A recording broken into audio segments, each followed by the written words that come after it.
നമ്മൾ സൂറത്തുൽ മുൽക്കിലെ അവസാനത്തെ ആയത്ത് ഈ ആഴ്ചത്തോടെ അവസാനിപ്പിക്കുകയാണ്. ഈ സൂറത്ത് പൂർത്തിയാവുകയാണ്. ഇൻഷാ അല്ലാഹ് അടുത്ത ആഴ്ച മുതൽ നമ്മൾ പുതിയ ഒരു സൂറത്തുൽ മുൽക്കിന്റെ തൊട്ട് താഴെയുള്ള സൂറത്തുൽ ഖലം, സൂറത്തുൽ മുൽക്കിന്റെ താഴോട്ട് വരുമ്പോൾ സൂറത്തുൽ മുൽക്ക് കഴിഞ്ഞാൽ പിന്നെ അൽ ഖലമാണ്. നമുക്ക് ഇൻഷാ അല്ലാഹ് അത് ആരംഭിക്കാം. നമുക്കിതിൽ അവസാനമായി അല്ലാഹു പറഞ്ഞ വലിയൊരു വിഷയം അതൊന്ന് ചർച്ച ചെയ്തിട്ട് നമുക്ക് അവസാനിപ്പിക്കാം. നമുക്ക് ആദ്യം പഠിക്കുന്ന ആയത്തൊരു 2 തവണ ഓതിയിട്ട് അർത്ഥമാക്കി നമുക്ക് വിശദീകരിക്കാം. ഒപ്പം ബിസ്മില്ലാഹിർ റഹ്മാനിർ റഹീം. ഖുൽ അറഅയ്തും ഇൻ അസ്ബഹ മാഉകും ഗൗറൻ ഫമൻ യഅതീകും ബിമാഇൻ മഈൻ.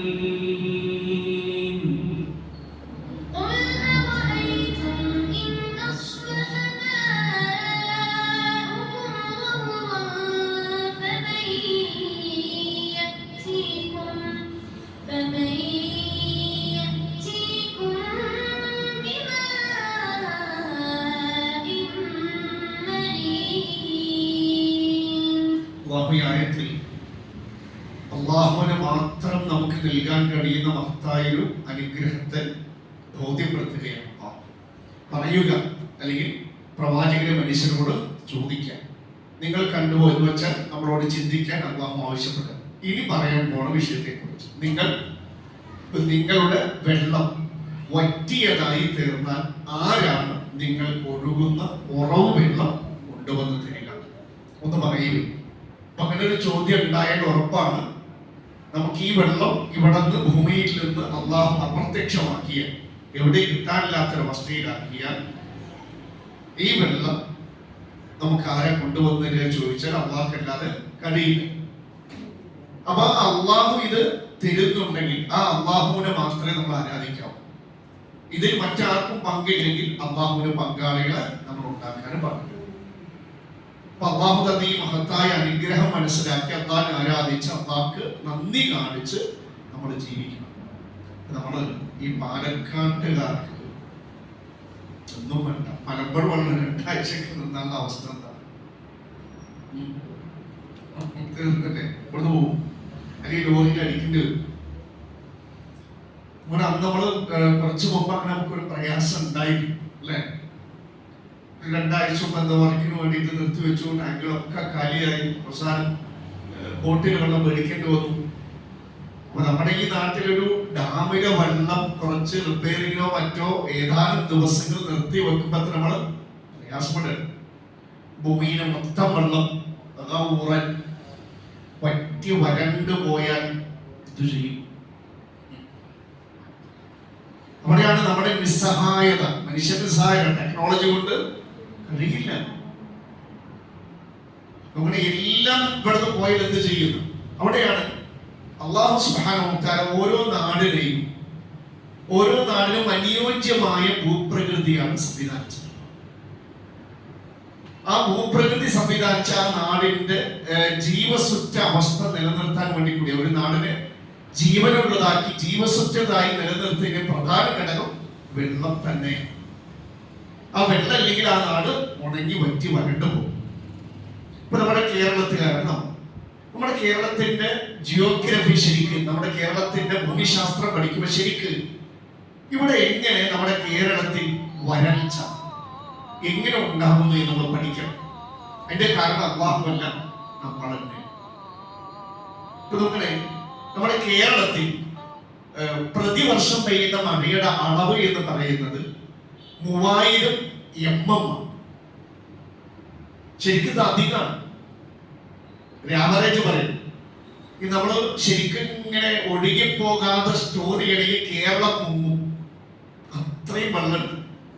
പക്ഷെ ഇത്രയും മഴ പ്രതിവർഷം കിട്ടിയിട്ടും വേനൽക്കാലം വരുമ്പോ വല്ലാതെ നമ്മൾ പ്രയാസപ്പെടുന്നു. പല ഭാഗങ്ങളും ഡ്രൈ ലാൻഡായി, വരൾച്ച നാടായിട്ട് പാലക്കാടാണ് പ്രഖ്യാപിച്ചു എന്നൊരു സംശയം അല്ലെ. എന്താണ് നമ്മളിവിടെ പഠിക്കേണ്ട ഒരു വിഷയം? അള്ളാഹു നമ്മുടെ നാടിന് വളരെ കൃത്യമായ അളവിൽ ഓരോ നാടിനും അനുയോജ്യമായ വെള്ളം തരുന്നുണ്ട്. നമ്മൾ അതാണ് ഒന്ന് പരിഗണിക്കുന്നത്. വരൾച്ചയുടെ കാരണം മഴ ലഭിക്കുന്നതിൽ കുറവുണ്ടോ എന്നാണ് നമ്മൾ പരിശോധിക്കേണ്ടത്. എന്തുകൊണ്ടാണ് വരൾച്ച? മഴ ലഭിക്കുന്നതിൽ കുറവുണ്ടോ? ഇല്ല. അതുപോലെ ഈ വിഷയവുമായി ബന്ധപ്പെട്ട് നമ്മൾ ഏറെ ചിന്തിക്കേണ്ട ഒരു വിഷയമാണ്. പ്രത്യേകിച്ച് കേരളത്തിലായ നമ്മൾ ചിന്തിക്കേണ്ട ഒരു ആയത്താണ്. ശരിക്കും ഓരോ ആയത്തും ഓരോ നാടിന് അനുയോജ്യമാണ്. സൂറത്തുൽ മുഅ്മിനൂൻ 18-ാമത്തെ ആയത്ത്. അള്ളാഹു ഈ പറഞ്ഞതിൽ നമ്മൾ കൈ കടത്തുകയോ ഈ പറഞ്ഞ വിഷയത്തിൽ നമ്മൾ മാറ്റം വരുത്തുകയോ ചെയ്തതാണ് സത്യത്തിൽ ഓരോ നാടിനെയും വരൾച്ചയിലേക്ക് എത്തിച്ചതും ആ നാടിന് അത്തരത്തിലുള്ള പ്രയാസങ്ങൾ നേരിടേണ്ടി വരുന്നത്. അപ്പൊ അത് നമ്മൾ ചർച്ച ചെയ്യും.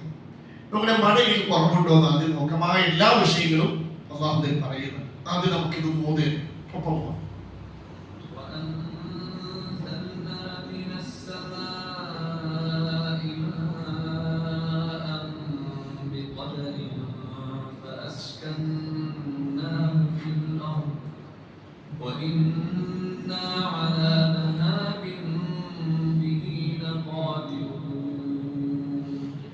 അല്ലാഹു സുബ്ഹാനഹു വ തആല ഈ വാക്ക് ഇതിൽ ഓരോ പദങ്ങളടക്കം വളരെ കൃത്യമാണ്. അല്ലാഹുവിന്റെ കൃത്യത കൂടി നമുക്ക് ഇതിൽ പഠിക്കാം. വ അൻസൽന നാം ഇറക്കി മിനസ് സമാഇ മുകളിൽ നിന്ന്, അന്തരീക്ഷത്തിൽ നിന്ന്. ഈ സമാഇ എന്നത് വിശാലമായ ഒരു പദമാണ്. ആകാശത്ത് മാത്രമല്ല, അന്തരീക്ഷം നടത്തുന്നുണ്ട്, പ്രപഞ്ചം നടത്തുന്നുണ്ട്, മുകൾ ഭാഗത്തിന് പറയും. അപ്പൊ മുകളിൽ നിന്ന്, അന്തരീക്ഷത്തിൽ നിന്ന് അല്ലാഹു ഇറക്കി മാഅൻ. എന്താ മാഅ? വെള്ളം. ബി ഖദരി, ഒരു നിശ്ചിത തോതനുസരിച്ച്, കണ്ടോ, ഒരു നിശ്ചിത കണക്കനുസരിച്ച്. എന്നിട്ടാണ് പറഞ്ഞ വാക്ക് നോക്കണ്ടേ? ഫ. എന്താ ഈ ഫ? അപ്പോൾ, എന്നിട്ട്, എപ്പോൾ, എപ്പോഴും. ഈ നിശ്ചിത അളവിൽ വെള്ളം ഇറങ്ങിയില്ലേ? അപ്പോൾ നാം താമസിപ്പിച്ചു, അല്ലെങ്കിൽ തങ്ങി നിൽക്കുന്നതാണ്. ഹൂ. ഈ ഹൂ ഏതാ? ഈ നിശ്ചിത അളവിൽ അള്ളാഹു ഇറക്കിയ വെള്ളത്തെ തങ്ങി നിൽക്കുന്നതാക്കി. എവിടെ? ഭൂമി. അപ്പൊ അതിന്റെ അർത്ഥം എന്താണ്? ഈ അള്ളാഹ് തരുന്ന നിശ്ചിത അളവിലെ വെള്ളം ഭൂമിയിൽ കെട്ടി നിൽക്കണം, തങ്ങി നിൽക്കണം. അങ്ങനെ നിന്നാലേ നമുക്ക് എന്ത് ചെയ്യണം? വെള്ളം ഉപകാരപ്പെടും. എന്നിട്ട് അവ തൊട്ടടുത്ത് പറഞ്ഞെന്താ? നിശ്ചയമായി നാം അലാ ദഹാബിൻ ബിഹി ലഖാദിറൂൻ, ഈ വെള്ളത്തെ ഇവിടുന്ന് കൊണ്ടുപോകാൻ കണ്ടുകൊള്ളവനാണ്. എത്ര കൃത്യമാണ്. അപ്പൊ ഇവിടെ വെള്ളം പോയി വറ്റി, ഒരു നാട് വറ്റി വരളാതിരിക്കണമെങ്കിൽ അല്ലാഹു സുബ്ഹാനഹു വ തആല നിശ്ചിത അളവിൽ ഇറക്കുന്ന മഴ അത് അവിടുത്തെ ഭൂവാസികൾക്ക്, ആ നാടിൽ താമസിക്കുന്നവർക്ക് പ്രയോജനപ്പെടാൻ അല്ലാഹു ആ വെള്ളത്തെ തങ്ങി നിൽക്കാൻ ഭൂമിശാസ്ത്രപരമായി പല സംവിധാനങ്ങൾ അത് തന്നെ വെച്ചിട്ടുണ്ടാവും. അത് നമ്മൾ തകർത്താൽ ആ നാട്ടിൽ നല്ല വെള്ളമുണ്ട്. നമ്മൾ ഓരോന്നും വളരെ എത്ര കൃത്യമാണ്. നിങ്ങൾക്ക് വല്ല പിടുത്തം കിട്ടിയ ഇല്ലെങ്കിൽ നമുക്ക് ചർച്ച ചെയ്യാം. ആദ്യം അള്ളാഹു ഈ പറഞ്ഞ മാഅം ബിൽ ഖദരി, അള്ളാഹുവിടെ വഅൻസൽനാ മിനസ് സമാഇ മാഅൻ ബിൽ ഖദരി എന്ന് പറഞ്ഞു. അത് വളരെ കൃത്യമാണ്. ഒരു നിശ്ചിത അളവിൽ അള്ളാഹു വെള്ളമാക്കിയത്. നമുക്ക് അതിൽ ഓരോന്നും നമ്മൾ പഠിച്ചു നോക്കാം. ആദ്യം നമ്മുടെ ഓരോ സെക്കൻഡിലും ഭൂമിയിൽ നിന്ന് 16 ദശലക്ഷം ടൺ ജലം നീരാവിയായിട്ട് മുകളിൽ പോകുന്നു. പ്രതിവർഷം ഭൂമിയിൽ പെയ്യുന്ന മഴയുടെ ഒരു സെക്കൻഡിലെ അളവും തുല്യമാണ്. അപ്പൊ അള്ള പറഞ്ഞ കണക്ക് കൃത്യം. ഇവിടുന്ന് ഒരു സെക്കൻഡിൽ ഭൂമിയിൽ നിന്ന് 16 ദശലക്ഷം ടൺ ആവിയായി പോകും. നമ്മൾ മഴക്കാലത്ത് ഭൂമിയിലേക്ക് പെയ്യുന്ന മൊത്തം ഭൂമിയുടെ കണക്കെടുക്കുമ്പോൾ അത് ഒരു സെക്കൻഡിൽ പെയ്യുന്ന മഴയും കറക്റ്റാണ്. അപ്പൊ എടുത്ത് പോയ വെള്ളം അള്ളാഹു ഇങ്ങോട്ട് തന്നിട്ടുണ്ട്. ഇത് നോക്കിയാൽ അള്ള പറഞ്ഞ കണക്ക് ഒന്ന് ശരിയായി. ഇനി രണ്ട്, അൻസലാവ് മുകളിൽ നിന്ന് താഴോട്ട് ഇറങ്ങുന്നതിന് എടുത്ത് പറയാം നസല എന്ന് പറയാം. ഇത് മുകളിൽ നിന്ന് താഴോട്ട് ഇറങ്ങണേ. അപ്പൊ ഒരു വെള്ളമോ മറ്റോ മുകളിൽ നിന്ന് താഴോട്ട് ഇറങ്ങുമ്പോൾ അതിനൊരു ആ ഇറങ്ങുന്നതിനൊരു സ്പീഡ് ഉണ്ടാവില്ലേ? ആ വെള്ളം മുകളിൽ നിന്ന് താഴോട്ട് വീഴുന്ന സ്പീഡിന് അള്ളാഹുവിന് കണക്കുണ്ട്. അത് നമുക്ക് ഉപകാരപ്പെടുന്ന കണക്കാണ്. ഇപ്പോ അത് മനസ്സിലാക്കണമെങ്കിൽ മഴമേഘത്തിലുള്ള ചുരുങ്ങിയ ദൂരം, മേഘങ്ങളിലേക്കുള്ള ചുരുങ്ങിയ ദൂരം 1200 മീറ്ററാണ്. എത്ര ചുരുങ്ങിയ ദൂരം 10,000 മീറ്റർ ഉയരത്തിൽ കാണും. ഇതേ ഉയരത്തിൽ നിന്ന് മഴത്തുള്ളിക്ക് പകരം, ശരിക്കും കേൾക്കാം, ഇത് തെറ്റിദ്ധരിക്കരുത്, ഇതേ ഉയരത്തിൽ നിന്ന് മഴത്തുള്ളിക്ക് പകരം മഴത്തുള്ളിയുടെ അതേ വലുപ്പത്തിൽ ഒരു മഴത്തുള്ളിക്ക് എത്ര കനണ്ടാവും? അതേ കനത്തിൽ ഒരു കടലമണിയുടെ വലുപ്പത്തിൽ ഒരു കല്ലാണ് മുകളിൽ നിന്ന് താഴോട്ട് വീഴുന്നതെങ്കിൽ ആ വീഴ്ചയുടെ സ്പീഡ് എന്ന് പറയുന്നത് മണിക്കൂറിൽ 558 കിലോമീറ്റർ സ്പീഡായി. ഈ സ്പീഡിൽ ഒരു വസ്തു നമ്മുടെ മേൽ ഇടിച്ചിറങ്ങിയ അവസ്ഥ എന്താണ്? തകർന്ന് തരിപ്പണം. ഇത് 1200 മീറ്റർ ഉയരത്തിൽ നിന്ന് മടത്തുള്ളിക്ക് പകരം ശരിക്കും എടുക്കുക. കേട്ടില്ലേ? മടത്തുള്ളിയുടെ ഒരു കനുണ്ടാവും, ഒരു ഡ്രോപ്പ്. അതേ വലുപ്പത്തിൽ അതേ കനത്തിൽ ഒരു മടത്തുള്ളി ജലത്തിന് പകരം ഒരു കല്ലാണെങ്കിൽ അല്ലെങ്കിൽ ഒരു വസ്തുവാണെങ്കിൽ അതിന്റെ സ്പീഡ് എങ്ങനെയാണ്? എന്നാൽ 10,000 മീറ്റർ ഉയരത്തിൽ മേഘങ്ങളുണ്ട്. അപ്പൊ അവിടെ നിന്ന് വരുമ്പോ ഇതിന് സ്പീഡ് കൂടുതൽ ചെയ്യാം. പക്ഷെ എത്ര ഉയരത്തിൽ നിന്നായിക്കോട്ടെ, മഴത്തുള്ളിക്ക് മാത്രം അല്ലാഹു അന്തരീക്ഷത്തിൽ ഒരു പ്രത്യേക നിയമം വെച്ചു. മഴത്തുള്ളി ഭൂമിയിലേക്ക് പതിക്കുന്ന അതിന്റെ സ്പീഡ് എന്ന് പറയുന്ന മണിക്കൂറിൽ 8 മുതൽ 10 കിലോമീറ്റർ സ്പീഡാണ്. അത് മഴത്തുള്ളിക്ക് മാത്രം ഒരു പ്രത്യേക നിയമം അല്ലാഹു സംവിധാനിച്ചത്. അതുകൊണ്ടാണ് നമുക്ക് മഴ കൊണ്ടാലും എന്തില്ല, വേദനിക്കില്ല. ഇനി മഴത്തുള്ളിക്ക് പകരം നമ്മുടെ കല്ലാണെങ്കിൽ എന്ത് പറ്റും? സർവനാശം വരും. ആനപ്പെട്ടാൽ ഓർമ്മ സൂറത്തുൽ ഫീൽ വായിച്ചു നോക്കി. സൂറത്തുൽ ഫീലില് കഅബ പൊളിക്കാൻ വേണ്ടി അബ്രഹത്ത് ആനകളുമായിട്ട് വന്നത്. അല്ലാഹു എങ്ങനെ നേരിട്ടത്? അബാബിൽ പക്ഷികളെ അവരുടെ കൊക്കിലും കാലിലും ഒക്കെ കടലമണിയുടെ വലുപ്പത്തിൽ ചെറിയ കല്ലുകളാണ്. ക്ലിയർ? അവർ നിശ്ചിത ഉയരത്തിൽ നിന്ന് ആ കല്ല് താഴോട്ട് ഇടുക മാത്രമേ ചെയ്യുന്നുള്ളൂ. ക്ലിയർ? അതിന്റെ സ്പീഡിൽ 10 മണിക്കൂറിൽ എത്ര പ്രാപിച്ചെന്ന മണിക്കൂറിൽ 600 കിലോമീറ്റർ ഒക്കെ സ്പീഡിൽ വന്നിട്ട് ഈ ആനപ്പട്ടാളത്തിന് വെയിറ്റ് വന്ന് ഇടിച്ചപ്പോ സത്യത്തിൽ ഒരു മാട് വൈക്കോലിൽ തിന്നിട്ട് അത് അയവിറക്കി ചവച്ച് തുപ്പിയാൽ എങ്ങനെ ഉണ്ടാവും? ഇത്രപ്പൊന്ന് വൈക്കോല് തുണ്ടായിരുന്നു. അവര് എന്തെങ്കിലും കഷ്ണം ചിന്ന ഭിന്നമായി അവരുടെ ബോഡിയൊക്കെ തുണ്ടമാക്കപ്പെടും. അള്ളാഹുവിന്റെ എത്ര വലിയ അനുഗ്രഹം! മഴത്തുള്ളിയുടെ ആ ഭൂമിയിലേക്ക് പതിക്കുന്ന ആ കണക്ക്, അള്ളാഹു നിശ്ചയിച്ച കണക്ക് നമുക്ക് എന്താണ്?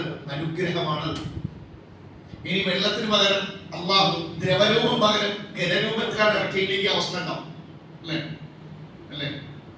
നിങ്ങള് ഈ മഴത്തുള്ളി കടന്നു വരുന്ന അന്തരീക്ഷ പാളികളിൽ, മഴത്തുള്ളി കടന്നു വരുന്ന അന്തരീക്ഷ പാളി, ആ അന്തരീക്ഷ പാളിയുടെ അന്തരീക്ഷ ഭാഗത്തൊക്കെ -400 ഡിഗ്രി വരെ തണുപ്പ് കാണുന്ന സ്ഥലങ്ങളുണ്ടാവും. എത്ര? -400 ഡിഗ്രി. 0 ഡിഗ്രിയിൽ എന്താവും? ഒരു വെള്ളം 0 ഡിഗ്രി എന്താവും? വെള്ളം ഐസ് കട്ടയാണ്. പക്ഷെ വെള്ളം മാത്രം എന്ത് ചെയ്യണില്ല, അങ്ങനെ ആവണില്ല. അവിടെയാണ് അല്ലാഹു സുബ്ഹാനഹു വ തആല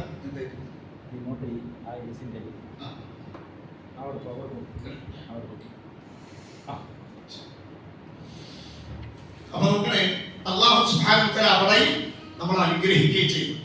അപ്പൊ അല്ലാഹു ഇവിടെ പറഞ്ഞ മാഅൻ ബിഖദരി, ഒരു നിശ്ചിത അളവിൽ വെള്ളം ഇറക്കുന്നു എന്നത് യാതൊരു കുറവുമില്ല. കൃത്യമായിട്ട് എന്ത് ചെയ്യുന്നുണ്ട്? ഓരോ നാടിനും കൃത്യ അളവിലും ആവശ്യത്തിന് അല്ലാഹു വെള്ളം തരും. പിന്നെ എന്തുകൊണ്ട് വരൾച്ച എന്ന് ചോദിക്കുമ്പോൾ അവിടെയാണ് അല്ലാഹു പറഞ്ഞ് ഇതിൽ നമ്മൾ എന്ത് ചെയ്യുന്നു? നമ്മൾ കൈകണ്ടു. അല്ലാഹു പറഞ്ഞെന്താ? ഒരു നിശ്ചിത അളവിൽ വെള്ളം ഇറക്കിയിട്ട് ഫഅസ്കന്നാഹു ഫിൽ അർദീന, എന്നിട്ട് ആ നിശ്ചിത അളവിലെ വെള്ളം എന്ത് ചെയ്യണം? ഭൂമിയിൽ. ശരിക്കും സെക്കന എന്ന് പറഞ്ഞാൽ എന്താ അർത്ഥം? സെക്കന താമസിപ്പിക്കുക, മസ്കൻ അല്ലെ? മസ്കൻ എന്ന് പറഞ്ഞ വീടാണ്.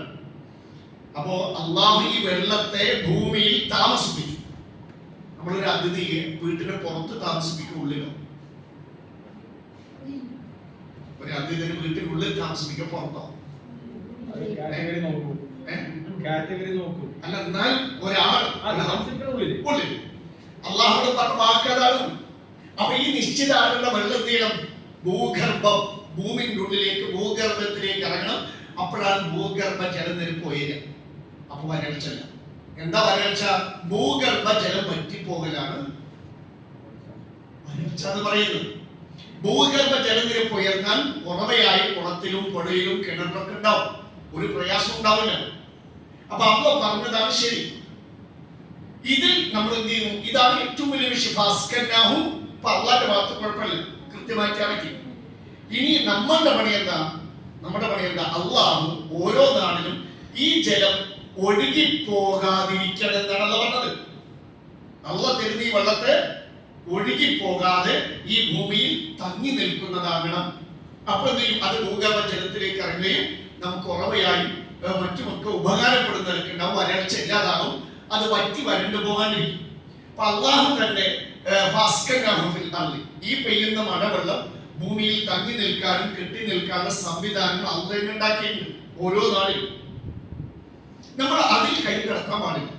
നമ്മൾ പയ്യെ തിന്നാൽ പനയും തിന്നാൽ നമ്മൾ പറയുന്ന പോലെ ആർത്തി കൊണ്ട് നശിപ്പിച്ചാൽ നമുക്കെല്ലാം വരും ഭാവിയിൽ നമ്മുടെ മക്കളും പേരുമക്കൾ അടക്കം നമ്മൾ പഠിക്കാൻ. അപ്പൊ നമ്മുടെ അല്ലാഹു സുബ്ഹാനഹു വ തആല വെള്ളം ഒരു നാട്ടിൽ വറ്റി വരണ്ടു പോകാതിരിക്കാൻ ഫാസ്കന്നാഹു ഫിൽ അർദി, അത് ഭൂമിയിൽ കെട്ടി നിൽക്കണം, തങ്ങി നിൽക്കും. എവിടെയാണ് വെള്ളം തങ്ങി നിൽക്കുക?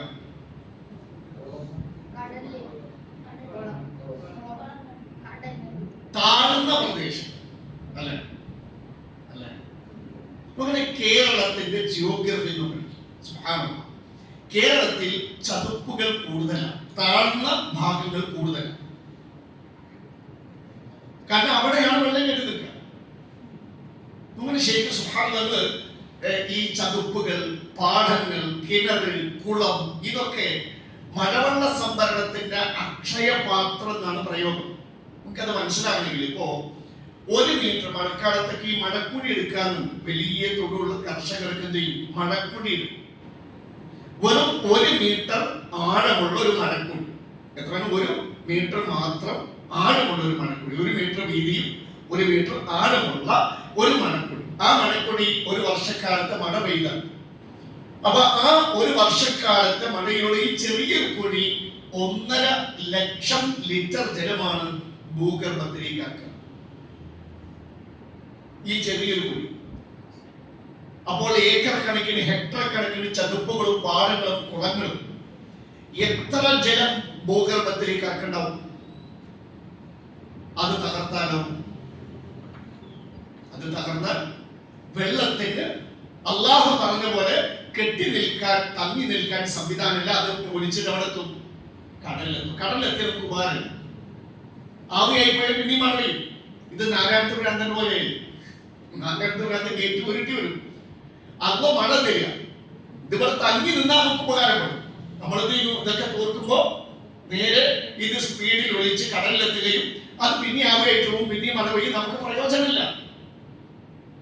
ഇന്ന് നമ്മൾ ശരിക്ക് അല്ലാഹു സുബ്ഹാനഹു വ തആല ഇത് നമുക്ക് ഈ സംവിധാനങ്ങൾ നമുക്ക് മാത്രമല്ല, ഈ ഭൂമിയിലെ എല്ലാ ജീവജാലങ്ങൾക്കടക്കം, സസ്യങ്ങൾക്കടക്കം ഉപകാരപ്പെടുന്ന സംവിധാനങ്ങളാണ്. അതുകൊണ്ടാണ് അല്ലാഹുവിന്റെ റസൂൽ കരീം സല്ലല്ലാഹു അലൈഹി വസല്ലം എല്ലാ മനുഷ്യർക്കും, എല്ലാ ഭൂവാസികൾക്കും ഉപകാരപ്പെടുന്ന ഈ കാര്യത്തെ നബി മരിച്ചു കഴിഞ്ഞാൽ പ്രതിഫലം കിട്ടുന്ന ഒരു കാര്യമായിട്ട് പറഞ്ഞു.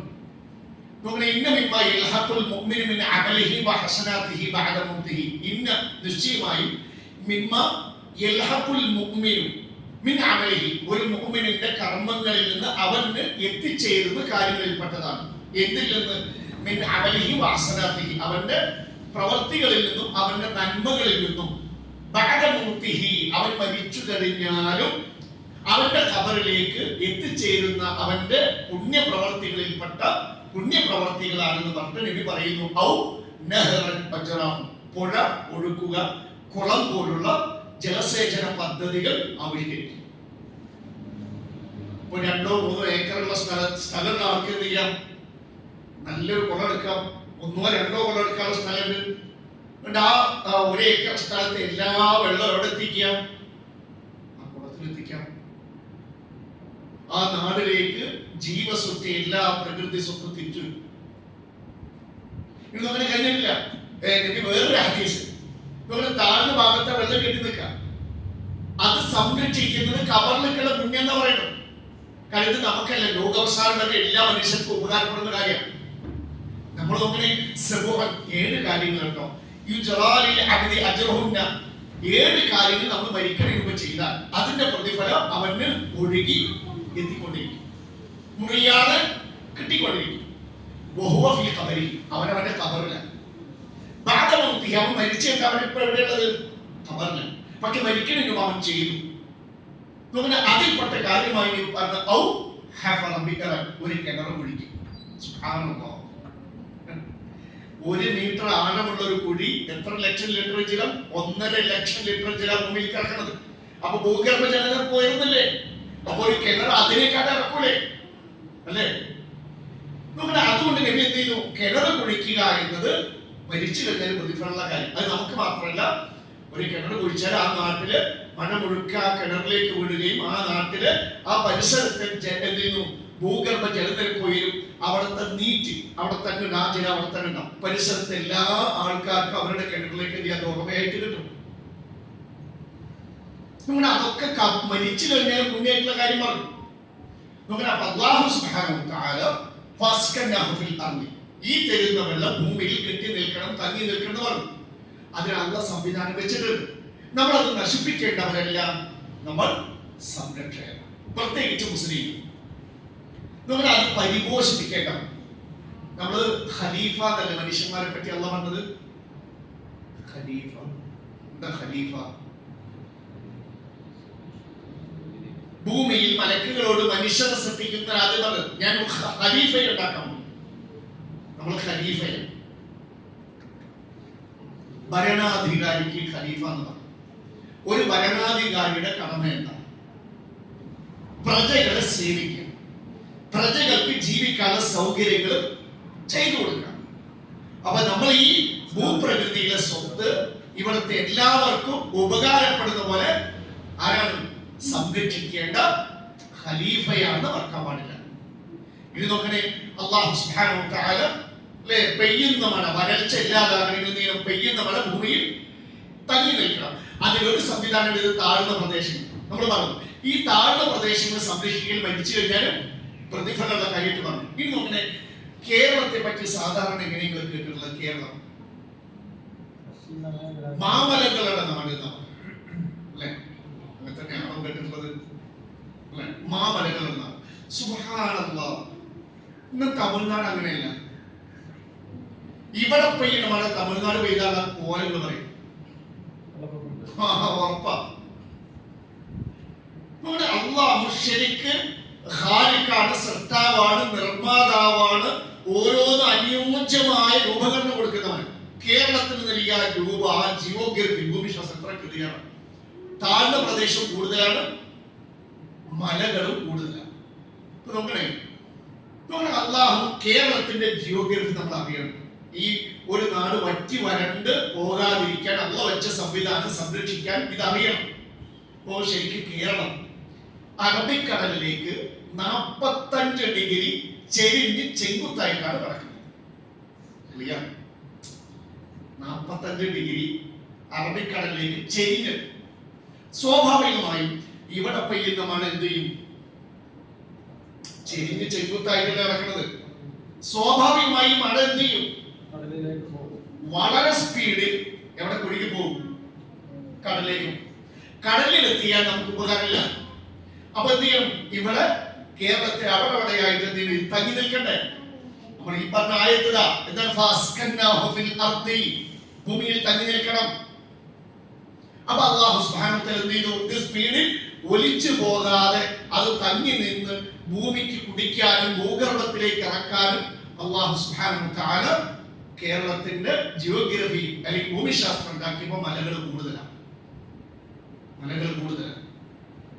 ശരിക്കും കേരളത്തിന്റെ കുന്നുകളിലടക്കം വെള്ളം സംഭരിക്കുന്ന ഒന്നാണ്.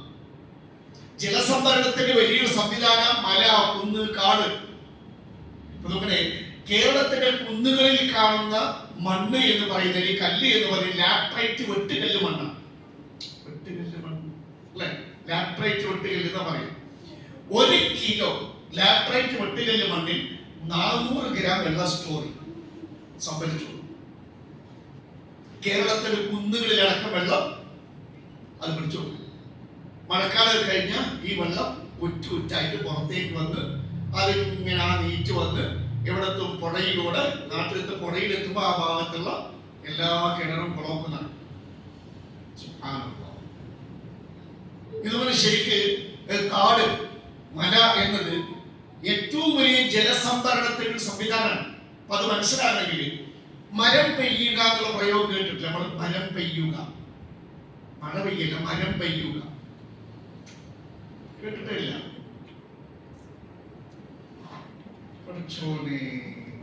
കേട്ടിട്ടില്ല. കക്ക് പറഞ്ഞാൽ മതി. കേട്ടിട്ടുണ്ടോ ഇല്ലയോ? എന്താ പറയാ? ഭയങ്കര മഴ, അടിപൊളി മഴ. നിങ്ങൾ കൊടയെടുക്കുന്നില്ല, കോട്ടുമില്ല, വടവൃക്ഷം, തിങ്ങിയ ആൽവൃക്ഷം. നിങ്ങൾ എന്ത് ചെയ്യും? ഇതിന്റെ ചോട്ട് നിന്നൂടെ? ക്ലിയർ. അപ്പൊ മഴ അവിടെ ഇതില്ല, പെയ്യില്ല. ശരിയല്ലേ? മഴ പെയ്ത് കഴിഞ്ഞാലോ പിന്നെ അവിടെ നിൽക്കാൻ പറ്റില്ല. അപ്പോഴേ മരം പെയ്യാൻ തുടങ്ങും. അപ്പോഴേ മരം. എന്താ വിഷയം മനസ്സിലായോ? ശരിക്കും മഴ പെയ്യുമ്പോ വൃക്ഷത്തിന്റെ മുകളിൽ പെയ്യുന്ന ഒരു തുള്ളി വെള്ളം പോലും ഒഴുകിപ്പോവില്ല. ഒഴുകിപ്പോവില്ല. അതുപോലെ ഈ നമ്മൾ മഴത്തുള്ളി ഭൂമിയിലേക്ക് ഇറങ്ങുന്ന വേഗത പറഞ്ഞു മണിക്കൂറിൽ 8 മുതൽ 10 കിലോമീറ്റർ. നമ്മുടെ ഈ മണ്ണൊലിപ്പ് എന്നുള്ള പാഠം പണ്ട് ഭൂമിശാസ്ത്രത്തിലല്ലേ പഠിച്ചിരുന്നത്? പഠിച്ചിരുന്നു. പണ്ട് ജോഗ്രഫി ഒക്കെ പഠിക്കുമ്പോൾ തൗഹീദും പരലോകവും അല്ലാഹുവൊക്കെ പഠിക്കാറുണ്ട്. നമ്മുടെ ഭാഷ പറഞ്ഞില്ല എന്നുള്ളതാണ്. ശരിക്കും ഡയറക്റ്റ് ഈ സ്പീഡിൽ മേൽമണ്ണിൽ വെള്ളം തട്ടിയാൽ മേൽമണ്ണ് ഒലിച്ചു. മേൽമണ്ണിലാണ് മനുഷ്യ ശരീരത്തിലുള്ള എല്ലാ മൂലകങ്ങളും അല്ലാഹു സംവിധാനിച്ചിട്ടുള്ളത്. അത് ഒലിച്ചു പോയാൽ നമുക്ക് ആരോഗ്യം ഉണ്ടാവില്ല. അത് സംരക്ഷിക്കണം. ഒരേ സമയം വെള്ളം സംരക്ഷിക്കാനും മേൽമണ്ണ് സംരക്ഷിക്കാനും ചെടികളും വൃക്ഷങ്ങളും സഹായിക്കും. അതുപോലെ നമ്മൾ ഈ വെള്ളം ശരിക്കും ഇത് പാത്രം പിടിച്ചിട്ട് നിൽക്കണ പോലെ ഈ മരങ്ങളെ ചെടികള് എന്താ ചെയ്യാ? ശരിക്കും ഇലയിലേക്ക് എന്ത് ചെയ്യും? ഈ വെള്ളം വീടില്ലേ? അപ്പൊ അതിന്റെ സ്പീഡ് കുറച്ചു. കുറെ വെള്ളം ഇതിലേക്ക് പിടിച്ചു. എന്നിട്ട് വളരെ സ്ലോലി പതുക്കെ എന്ത് ചെയ്യും? ഇത് ഭൂമിയിലേക്ക് ആ ഭൂമിക്ക് കുടിക്കാനുള്ള സമയം കിട്ടും. അപ്പൊ അല്ലാഹു പറഞ്ഞ ആ ആയത്ത് നിശ്ചിത അളവിൽ വെള്ളം ഇറക്കി ആ വെള്ളം ഭൂമിയിൽ കെട്ടി നിൽക്കുന്നതാക്കി. അപ്പോ കെട്ടി നിന്നാൽ എന്ത് ചെയ്യും? ഭൂമിന്റെ അടിയിലേക്ക് വെള്ളം ഇറങ്ങും. ഭൂഗർഭ ജലനിരപ്പ് പോയത് നമുക്ക് വരൾച്ച ഉണ്ടാവില്ല. അതിന് സഹായിക്കുന്നതാണ് ഇത് ചെടികളും സസ്യങ്ങളും വൃക്ഷങ്ങളും. നമ്മുടെ പിന്നീട് മരങ്ങൾ വളരെ സ്പീഡ് കുറച്ചിട്ട് പതുക്കെ പതുക്കെ ഇങ്ങനെ ഉറ്റായിട്ട് ഭൂമിയിലേക്ക് അങ്ങനെ. നിങ്ങൾ ഈ കാട്ടിലൊക്കെ പോയാൽ കാട് മനുഷ്യൻ ഉണ്ടാക്കാൻ കഴിയും. അപ്പൊ മിയാവാക്കി കാടുകളൊക്കെ മനുഷ്യൻ ഉണ്ടാക്കുന്നെങ്കിൽ ശരിക്കും പടച്ചോൻ തന്നെ അത് സർട്ടാവലിനെ സംവിധാനിക്കുന്നതാണ് അതിന്റെ ശരിയായ കാടിന്റെ സൗന്ദര്യം. അത് മനുഷ്യർ എങ്ങനെ ശ്രമിച്ചാലും അല്ലാഹു പ്രകൃതിദത്തമായ അല്ലാഹു സംവിധാനിച്ച കാട് പോലെ വരില്ല. ഈ കാട്ടിലൊക്കെ പോയാൽ 3 തരം വൃക്ഷങ്ങളെ നിങ്ങൾക്ക് കാണാൻ പറ്റില്ല. പറ്റൂലേ? ഇതിനേക്കൊന്ന് മാറി. പണ്ട് സ്കൂളിലൊക്കെ ഈ വിഷയം പഠിച്ചിരുന്നെങ്കിൽ ഒന്ന് ഏറ്റവും അന്തരീക്ഷത്തിൽ ടോപ്പ് ഉയരത്തിലുള്ള വൃക്ഷങ്ങൾ ഉണ്ടാവില്ലേ? ഏറ്റവും ടോപ്പ്. പിന്നെ ഒരു ഇടത്തരം അല്ലെ? പിന്നെ ഗ്രാസറ്റ് പോലെ ഭൂമിന്റെ മണ്ണിനെ പൊതിഞ്ഞ് പുല്ല്, വള്ളിച്ചെടികൾ. ക്ലിയർ അല്ലേ? ഓക്കെ, നോക്കണേ. അല്ലാഹു ഈ പെയ്യുന്ന മഴവെള്ളത്തെ ഭൂമിയിൽ തങ്ങി നിൽക്കുന്നതാക്കി. മഴ ആദ്യം മഴത്തുള്ളി തട്ട് ഏറ്റവും ടോപ്പിലെ ഇലകളിലാണ് അല്ലെ? അപ്പൊ തന്നെ അതിന്റെ സ്പീഡ് കുറച്ചിട്ട് പിന്നെ ആ ഇലയിലെ വെള്ളം എവിടൊക്കെ വീഴുക? അടുത്ത മിഡിൽ ക്ലാസ് ചെടിയിലേക്ക് അത് വീഴും. അപ്പൊ ആ ചെടി വീണ്ടും സ്പീഡ് കുറച്ചിട്ട് എന്ത് ചെയ്യും? എവിടൊക്കെ വീഴും? പുല്ലുകളിലേക്ക് വീഴും. ഈ പുല്ല് വള്ളിച്ചെടി എന്ന് പറഞ്ഞ ഒരു തുള്ളി ജലത്തെ ഒഴുകാൻ വിടുക. വെള്ളം അങ്ങനെ പോകുമ്പോ ആ വള്ളി അവിടെ തട്ടും. അപ്പൊ ഇങ്ങനെ പോകും, അവിടെ തട്ടും. ഇതിനിടയിൽ എന്ത് ചെയ്യും? ഈ വെള്ളം ഭൂമിയിലേക്ക്. അതുകൊണ്ടാണ് അല്ലാഹു മഴ പെയ്തപ്പോൾ ഖുർആനിലെ ഭൂമി പച്ച പൊതഞ്ഞു എന്നൊരു വചനം. അപ്പൊ ശരിക്കും ഭൂമി പച്ച പൊതയണം. നമ്മൾ ഒരു തുള്ളി വെള്ളം അങ്ങോട്ട് പോലും ഒക്കെ എന്ത് ചെയ്യും? ഭൂഗർഭ ജലത്തിലേക്ക് ഇറങ്ങും. ഇനി മറ്റൊരു കാര്യം പറയാം. അപ്പൊ ചെറിയ വൃക്ഷങ്ങൾ വെക്കുമ്പോൾ നമുക്ക് ആഹാരം മാത്രമല്ല, നമ്മുടെ കുടിവെള്ളത്തിലുള്ള സംവിധാനം കൂടിയാണ്. നമ്മൾ അതുകൊണ്ട് അല്ലാഹു സുബ്ഹാനഹു വ തആല ചെടി വെക്കുക, സസ്യം വെക്കുക എന്നുള്ളത് നമ്മൾ മരിച്ചു കഴിഞ്ഞാലും ഈ ഭൂമിയിലെ എല്ലാ മനുഷ്യരും ജീവജാലങ്ങളും എല്ലാവർക്കും വേണ്ട ഒരുപാട് വെള്ളം, ആഹാരം, ഓക്സിജൻ എല്ലാത്തിന്റെയും സംവിധാനങ്ങളാണ്. അതുകൊണ്ട് മരിച്ചു കഴിഞ്ഞാൽ പുണ്യമുള്ള കാര്യത്തിൽ പഠിപ്പിച്ചു. നമ്മളെ ഒരുപാട് ഹദീസ്, അതിൽ 1-2 ഹദീസ് പഠിക്കാം. ലാ യദ്റുസു മുസ്ലിമുൻ ഖറസൻ, ഒരു മുസ്ലിം ഒരു ചെടി വെക്കുന്നു.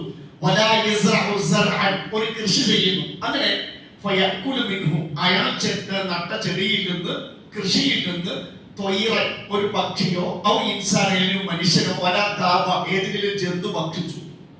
നമുക്ക് നഷ്ടമല്ല. നമ്മൾ വെച്ച ചെടിയിലെ മാവാണ്, അണ്ണാൻ തിന്നോട്ടെ. അല്ലെങ്കിൽ മനുഷ്യൻ തിന്നു, ഒരു കുട്ടിയുടെ കാലിന്റെ എടുത്ത് പോയിക്കോട്ടെ. നമ്മൾ തിന്നു, ജന്തു തിന്നു. നോക്കണേ, അതിലൂടെയൊക്കെ വലാശയില്ല കാലത്തിലെ അവന്റെ സ്വതക്കയുടെ പ്രതിഫലം കിട്ടും. ഇത് നട്ടവൻ. മറ്റൊരു റിവായത്തിൽ, ഇതിന്റെ റിവായത്തിൽ സ്വതക്കാവുന്ന ജീവിച്ചേക്കും മാത്രമല്ല, ഇല്ലാ കാലലഹു സ്വതക്കത്തിനില്ല, വായിച്ചില്ല, ഖിയാമത്ത് നാൾ വരെ സ്വതക്കയുടെ പ്രതിഫലം മരിച്ചു കഴിഞ്ഞാൽ കിട്ടും. നമ്മുടെ ശരിക്ക് നമ്മുടെ മറ്റൊരു ഹദീസിൽ പറഞ്ഞു, ഇതാ മാത്ത ഇബ്നു ആദം, ഒരു മനുഷ്യൻ മരിച്ചാൽ അവന് കർമ്മം ചെയ്യാൻ അവസരം കൊടുക്കും. പിന്നെ കർമ്മം ചെയ്യാൻ പറ്റൂല, നന്മ ചെയ്ത് പുണ്യം ഉണ്ടാക്കാൻ പറ്റില്ല.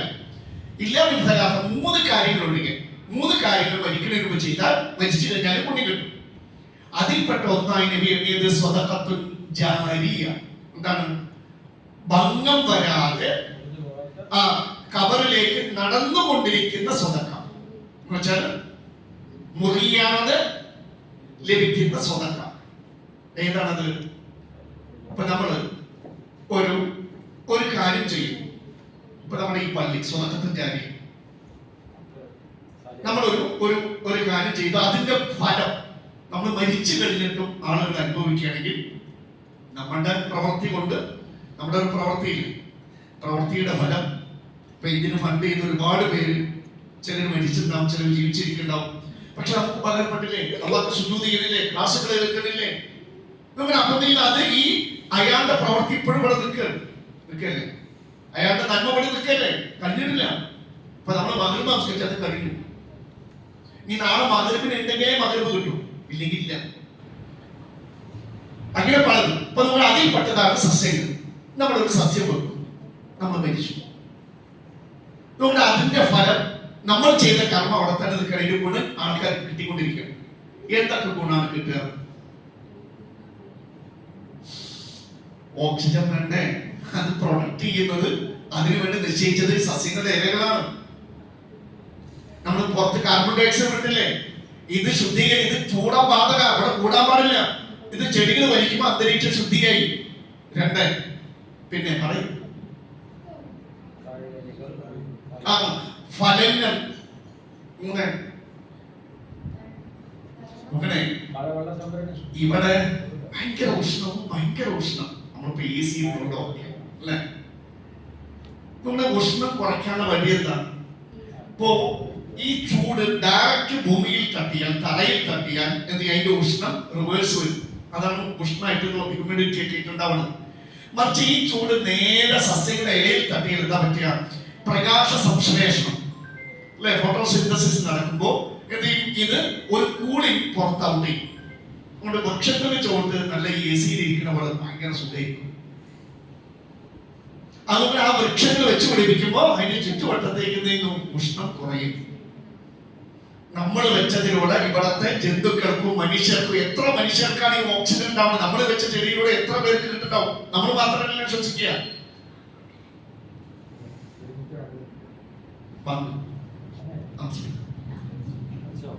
എല്ലാവർക്കും കിട്ടുന്നു. പിന്നെ കാർബൺ ഡൈ ഓക്സൈഡ് വലിച്ചെടുത്ത് അന്തരീക്ഷം ശുദ്ധീകരിക്കപ്പെടുന്നു, ആഹാരം ലഭിക്കുന്നു, പിന്നെ ചൂട് കുറയ്ക്കുന്നു, പിന്നെ വെള്ളം ഭൂമിയിലേക്ക് ഇറക്കാനും ഭൂഗർഭ ജലനിരപ്പ് ഉയർത്താനും സഹായിക്കുന്നു. 6 മണ്ണൊലിപ്പ് തടയുന്നു. അതുകൊണ്ടാണ് ചെടി വെക്കുന്നതിന് സ്വതക്കത്ത് ജാരിയിൽ ഉൾപ്പെടുത്തിയത്. ഇനി നമ്മളൊക്കെ എപ്പോഴും കേട്ടൊരു സംഗതിയാണ് ആഗോളതാപനം കൂടുന്നു, ആഗോളതാപനം കൂടുന്നു അല്ലെ? എപ്പോഴെങ്കിലും അത് നിങ്ങളെ എന്നെ ഭയപ്പെടുത്തിയിട്ടുണ്ടോ? പേപ്പറിൽ വായിക്കല്ലോ ആഗോളതാപനം കൂടുന്നു, ഭയങ്കര പ്രശ്നം അല്ലെ? നമുക്ക് എപ്പോഴെങ്കിലും അള്ളാഹുവേ എന്ന നിലക്ക് അള്ളാഹുവിനെ വിളിക്കാൻ തോന്നിയിട്ടുണ്ടോ? ഇതൊരു പ്രശ്നമായിട്ട് തോന്നിയിട്ടുണ്ടെങ്കിൽ പറയും. കണ്ണ് തുറന്ന് ഉറങ്ങുന്ന വിദഗ്ധന്മാരെ ഇങ്ങനെ ഉറങ്ങുകയും പ്രശ്നം തോന്നിയിട്ടുണ്ടോ? എന്താ പ്രശ്നം എന്നറിയാം. ആഗോളതാപനം കൂടുമ്പോ കൂടുതൽ മഞ്ഞുമലകൾ ഉരുകും, അത് കടലിലെത്തും, കടലിൽ കീഴും. കേരളം ശരിക്കും കടലോരവാസികളാണ്. കേരളത്തിന്റെ നോക്കണേ പടിഞ്ഞാറ് അറബിക്കടൽ, ശ്രദ്ധിച്ചു കേൾക്കാം. അവിടെ നിന്ന് അങ്ങോട്ട് പടിഞ്ഞാറ് കിഴക്കോട്ട് പോകുമ്പോൾ പശ്ചിമഘട്ട മലനിരകൾ. ശരിക്ക് അറബിക്കടലിന്റെ നേരെ ഓപ്പോസിറ്റ് അള്ളാഹു പണിത ഒരു മതിൽ പോലെയാണ് കേരളം. ഒരൊറ്റ അടിയുടെ കീഴിൽ കേരളം മുഴുക്കെ 2050-60 ഫോട്ടോ കൊച്ചിയിലൊന്നും വലിയ ഇൻവെസ്റ്റ് ചെയ്യുന്ന ആൾക്കാർ കൊച്ചി ഉണ്ടാവില്ല എന്നാണ് കടലെടുക്കും. അപ്പൊ ആഗോളതാപനം കുറയണം. അതിന്റെ ഏക പരിഹാരം എന്താ? നബി പറഞ്ഞതാണ് പരിഹാരം. നമ്മളൊക്കെ ഈ ഭൂമിയിൽ നമ്മളെ കൊണ്ടാകുന്നത് പോലെ സസ്യങ്ങളും വൃക്ഷങ്ങളും വെച്ച് പിടിപ്പിക്കുക. അപ്പോഴാണ് നമ്മൾ പറഞ്ഞത് നേരത്തെ ഫോട്ടോസിന്തസിസ് നടക്കൂലേ? ശരിക്കും ഈ ചൂട് കുറയ്ക്കും, സൂര്യന്റെ ചൂട് കുറയ്ക്കുക, ആഗോളതാപനം മൊത്തം കുറയും. അതാണ് ഏറ്റവും വലിയ പരിഹാരം. അതുകൊണ്ട് നബി ചെയ്തു വൃക്ഷങ്ങൾ വെക്കുക എന്നുള്ളത് മരിച്ചു കഴിഞ്ഞാലും പ്രതിഫലമുള്ള കാര്യമായി മാറും. അപ്പൊ നമ്മുടെ വിഷയത്തിലുള്ള വെള്ളം അത് ഭൂമിയിലേക്ക് ഇറക്കാൻ സഹായിക്കുന്നു. പക്ഷെ അത് മാത്രമേ ഒരുപാട് ഉപകാരങ്ങൾ. അതുകൊണ്ട് അള്ളാഹു നമ്മളോട് മുസ്ലിങ്ങളോട് പറഞ്ഞത് ഇതിന് നേതൃത്വം കൊടുക്കേണ്ടവർ നമ്മളാണ്. നമ്മൾ നശിപ്പിക്കേണ്ടവരല്ല. നമ്മൾ പിന്നെ ആരാണ്? മധ്യമ സമൂഹം. വല്ലാതെ തകർക്കില്ല, വല്ലാതെ കൂട്ടില്ല, കുറയ്ക്കാനൊരു മധ്യമ നിലപാട്. നമ്മൾ പണ്ട് എന്താണ് പയ്യെ തിന്ന്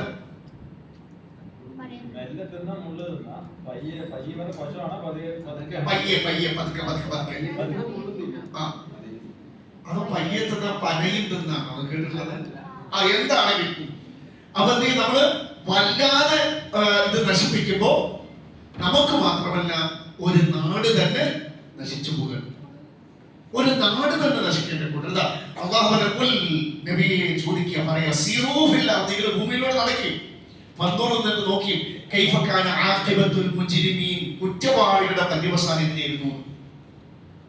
അള്ളാഹു ഒരു നാടിന്റെ രക്ഷയ്ക്ക് വേണ്ടി, നാടിന്റെ നന്മക്ക് വേണ്ടി സംവിധാനിച്ച മല, താഴ്ന്ന പ്രദേശങ്ങൾ, വൃക്ഷങ്ങൾ, പ്രകൃതി നശിപ്പിക്കുമ്പോ അതിലൂടെ ആ നാടെന്നെയാണ് നശിക്കുക, ആ നാടിന് തന്നെയാണ് വിപത്ത്.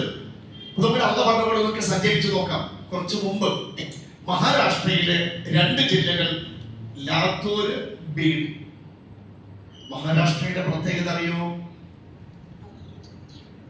കേരളത്തിനേക്കാളും, കേരളത്തിൽ 44 നദികളാണ്, പക്ഷെ അവിടെ 140-ലേറെ, മാത്രമല്ല 7 നദികളുടെ ഉത്ഭവം മഹാരാഷ്ട്രയിൽ. പക്ഷെ ഈ 2 ജില്ലകളിൽ അതിശക്തമായ വരൾച്ച. അവിടുത്തെ ഒരു കിണറ് വെള്ളം കോരാൻ ആൾക്കാർ ഒരുമിച്ച് കൂടിയതാണ്. ഇപ്പൊ നമ്മുടെ നാട് ഇതുപോലെ വറ്റി വരണ്ടു, എന്നിട്ട് ആകെ ജലസ്രോതസ്, അതിന്റെ അടിയിൽ കുറെ നല്ല ചളിവെള്ളം. നിങ്ങൾ നിൽക്കുന്നത് ഇതാണെന്ന് വിചാരിക്കും. എപ്പോഴാ നിങ്ങൾക്ക് ഒരു കുടം വെള്ളം കിട്ടുക? എന്നിട്ട് വേണ്ട ചോറൊക്കാൻ. ഇത് ടോയ്ലറ്റിൽ ഉപയോഗിക്കാൻ പറ്റില്ല. നോക്കണ അന്ന് അവിടെ കണ്ടൊരു മറ്റൊരു കാഴ്ച നോക്കണേതാ, ആ സ്ത്രീ ശേഖരിക്കുന്നത് മലിനജലമാണ്, അതന്നെ കിട്ടാനില്ല.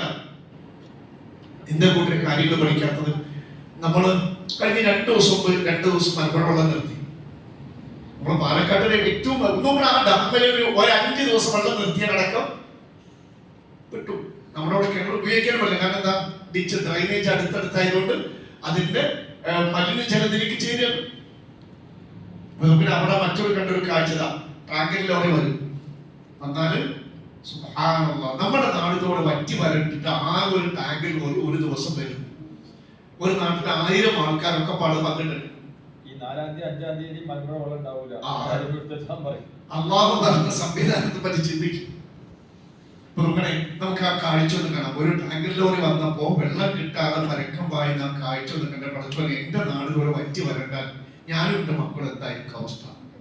ഇപ്പൊ എന്നെ എന്റെ നാടിനെയും അള്ളാഹുവിനാക്കിയിട്ടില്ല. അള്ളാഹുവിനോട് അടുക്കുക, അള്ളാഹുനോട് തെറ്റുകൾ ഏറ്റു പറയാം, ശുക്ർ കാണിക്കുക, നമ്മൾ അള്ളാഹു വെച്ച സംവിധാനങ്ങൾ സംരക്ഷിക്കുക. വെള്ളമാണ് ഇപ്പൊ വരുന്നത്. വണ്ടി നിർത്തലിന് മുമ്പേ ആൾക്കാർ കീറാൻ തുടങ്ങി. ഒക്കെ കൊണ്ടുവന്നതാണ്. വലിയ ദീപക്കൾ വെച്ചിട്ടുണ്ട്. എത്ര പേരാണ് ക്യൂ വിട്ട് താഴുക. കുട്ടിയാണ്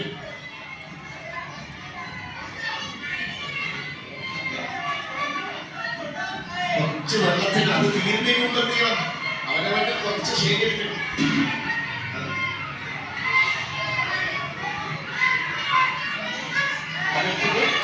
വലിച്ചത് താഴ്ത്തിടണം. അത് താഴില്ല.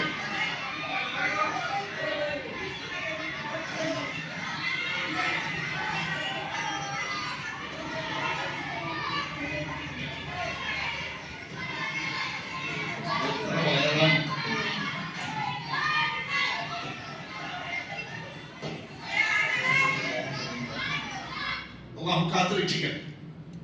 നമ്മൾ ചിന്തിക്കുക, അള്ളാഹു പാഠം പഠിക്കണം അല്ലേ? എന്തുകൊണ്ട് അവിടെ വരൾച്ച വന്നു? മനുഷ്യരുടെ കൈകടക്കണം. അള്ളാഹു പറഞ്ഞു ഒരു നാട് വറ്റി വരളാതിരിക്കാൻ അള്ളാഹു വെച്ച സംവിധാനങ്ങളിൽ ഒന്ന് നമ്മൾ അവസാനം പറഞ്ഞ വൃക്ഷങ്ങളാണ് അല്ലെ? വൃക്ഷങ്ങള്, താഴ്ന്ന പ്രദേശങ്ങള് ഒക്കെ നോക്കണേ. അവിടെ വരൾച്ചയുടെ വില്ലനായി മാറിയത് കരിമ്പ് കൃഷിയും പഞ്ചസാര ഫാക്ടറിയുമാണ്, ബോർവെല്ലുമാണ്. നമ്മുടെ കരിമ്പ് കൃഷി, അത് കരിമ്പ് കൃഷിക്ക് വെള്ളം ധാരാളം വേണം, ഒരുപാട് വേണം. അപ്പൊ പഞ്ചസാര കയറ്റുമതി വൻ ലാഭം കണ്ട വലിയ പഞ്ചസാര ഫാക്ടറികളുടെ ഉടമകൾ കരിമ്പ് തോട്ടങ്ങളിൽ വെള്ളം അമിതമായി ചൂഷണം ചെയ്യും. ഒരു നാടിന് വെള്ളം വെക്കും. അത് ഇപ്പൊ എന്റെ കിണർ, നിങ്ങളുടെ കിണർ, നമ്മുടെ കുളം, അത് എന്റെ മാത്രം സ്വത്തല്ല. മണ്ണ്, വായു, വെള്ളം ഇതൊക്കെ പൊതു സ്വത്താണ്. അത് പൊതു സ്വത്താണ്. എല്ലാവർക്കും, ജീവികൾക്കും മനുഷ്യർക്കും ഈ ഭൂമിയിൽ എല്ലാം വസിക്കുന്നവർക്കുള്ളതാണ്. ഇപ്പൊ എന്റെ 5 സെന്റ് സ്ഥലത്ത് വെച്ച് ഞാൻ മാത്രമേ ശ്വസിക്കാൻ പാടുന്നു പറയാൻ പറ്റുമോ? അത് എല്ലാവർക്കും കൂടെ പോകും. അതുപോലെ വെള്ളം ഇത് പൊതു സ്വത്താണ്. ഇത് എന്ത് ചെയ്യുന്നറിയോ? ഇത് ഒരു പ്രത്യേക കമ്പനിക്കാര് മറ്റും ചൂഷണം ചെയ്യും. അങ്ങനെ കുളം, കിണർ, എല്ലാ ജലസ്രോതസ്സും പറ്റി.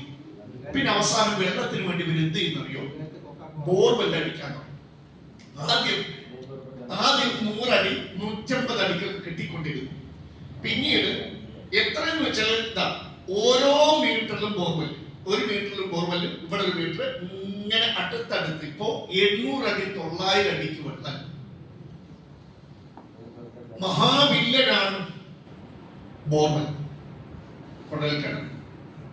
ശരിക്കും മനുഷ്യർക്ക് അള്ളാഹു കുടിക്കാൻ തന്ന വെള്ളം ഈ മഴവെള്ളം ഇറങ്ങി ഭൂഗർഭത്തിൽ ഇറങ്ങി അത് ഉറവയായി വരുന്നതാണ്. 200 അടിക്ക് താഴെയുള്ള വെള്ളം മനുഷ്യർക്ക് ഉപയോഗിക്കാൻ പറ്റിയതല്ല.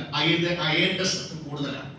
അതുകൊണ്ടാണ് ഈ ബോർവെൽ വെള്ളത്തിൽ തുടച്ച മിക്ക ടൈൽസും നിറം വന്നു. പാത്രത്തിന്റെ നിറം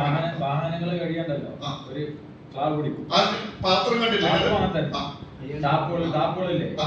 ഒക്കെ പോകും. കാരണം മനുഷ്യർക്ക് ഉപയോഗിക്കാനുള്ളതല്ല, അത് അള്ളാഹുവിനെ കണക്കിന് പാറക്കെട്ടിൽ വെച്ചതാണ്. മാത്രമല്ല ആ നാടിനെ വറ്റി വരൾച്ചയിലേക്ക് കൊണ്ടുപോയത് മഹാവില്ലനായി ബോർവെല്ലാണെന്ന്. അതുകൊണ്ടല്ലേ നിങ്ങൾ ആലോചിച്ച് നോക്കണം. ഒന്ന്, നമ്മൾ ബോർവെല്ല് പ്രോത്സാഹിപ്പിക്കണം. പലതും ഒന്നും വരൾച്ച മാത്രമല്ല, ഭൂകമ്പത്തിൽ കൂടുതൽ സാധ്യത ബോർവെല്ലുള്ള സ്ഥലങ്ങളാണ്. കനി, പാറ, വൽജിബാലം, താണിയാണ്. നമ്മൾ ആണ്ടി അടിച്ച ആണ്ട് ഉൾഭാഗത്തിന് ഓട്ടിട്ട് എന്ത് ചെയ്യാം? പുറത്തേക്ക് മാത്രം ആ നെട്ട് ഇങ്ങനെ കാണാം. ആണി അടിച്ച് എന്നിട്ട് ഈ ഉള്ളിലത്തെ എന്ത് ചെയ്യാം? ഡ്രിൽ ചെയ്ത് മറ്റുമൊക്കെ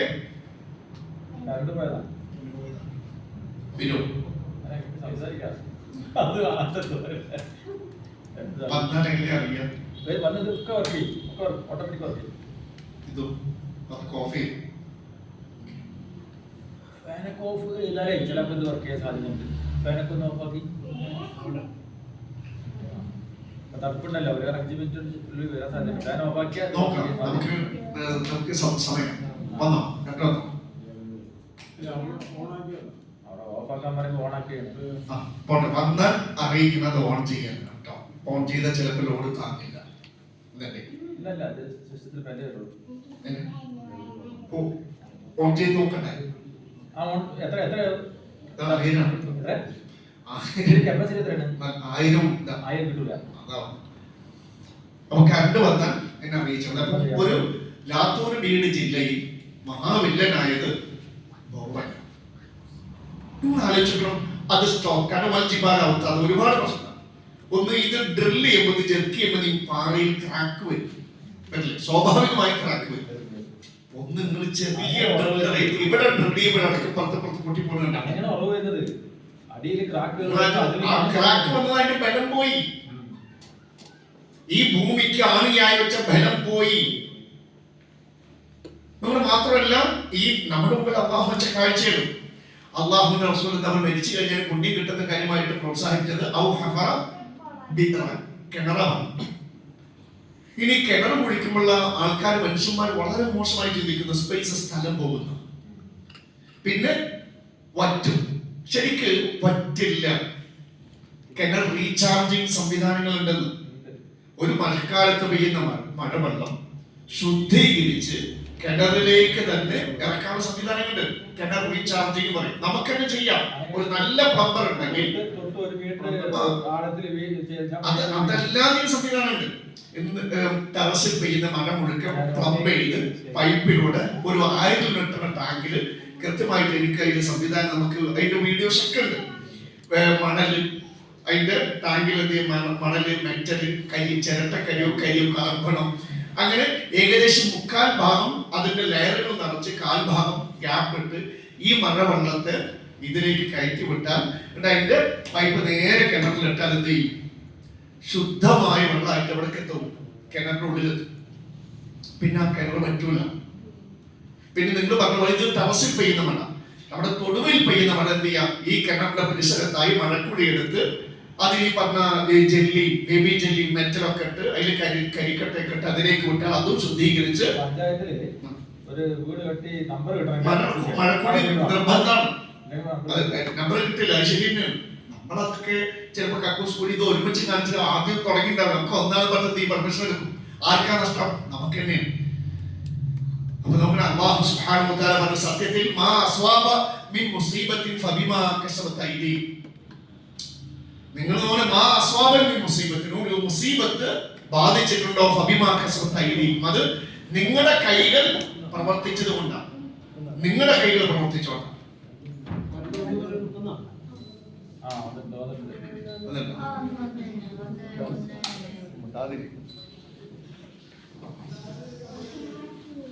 അല്ലാഹു സുബ്ഹാനഹു വ തആല പറഞ്ഞത് എത്ര ശരിയാണ്. എന്താണ് സൂറത്ത് ഷൂറയിൽ അല്ലാഹു പറയുന്നു, മാ അസ്വാബക്കും വരുന്നുണ്ട്, മാ അസ്വാബ മിൻ മുസീബത്തിൻ ഫബിമാ കസബത ഐദി. നിങ്ങൾക്ക് ഏതൊരു ദുരന്തം, വരൾച്ചയോ അല്ലെങ്കിൽ ജലക്കുറവോ അല്ലെങ്കിൽ എന്തെങ്കിലും പ്രശ്നങ്ങൾ ഉണ്ടായിട്ടുണ്ടോ, മുസീബത്ത് ബാധിച്ചിട്ടുണ്ടോ, അതൊക്കെ ഫബിമാ കസബത ഐദി, നിങ്ങളുടെ കൈകൾ പ്രവർത്തിച്ചത് കൊണ്ടാണ്.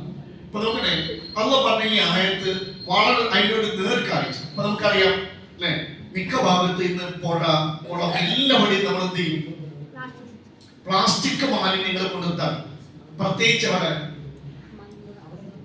പുഴയിൽ. നിങ്ങൾ നോക്കണേ, ശരിക്ക് ഇത് ഒരു പ്ലാസ്റ്റിക് വിഘടിക്കാൻ എടുക്കുന്ന സമയം പറയും.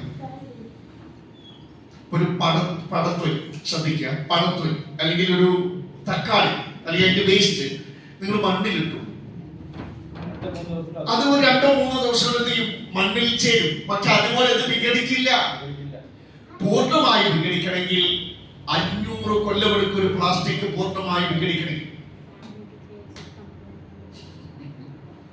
അപ്പൊ അത് കൊണ്ടിടുമ്പോ എന്താ പറ്റുക, അത് കൊണ്ടിടുമ്പോ അതിന് അഴുകാതെ കിടക്കും. എന്ത് ചെയ്യുന്നു, അതിൽ ഭൂമിയിലേക്ക് വെള്ളം ഇറങ്ങില്ല, ഭൂമിന്റെ ഉള്ളിൽ ഭൂഗർഭത്തിലേക്ക് വെള്ളം ഇറങ്ങില്ല.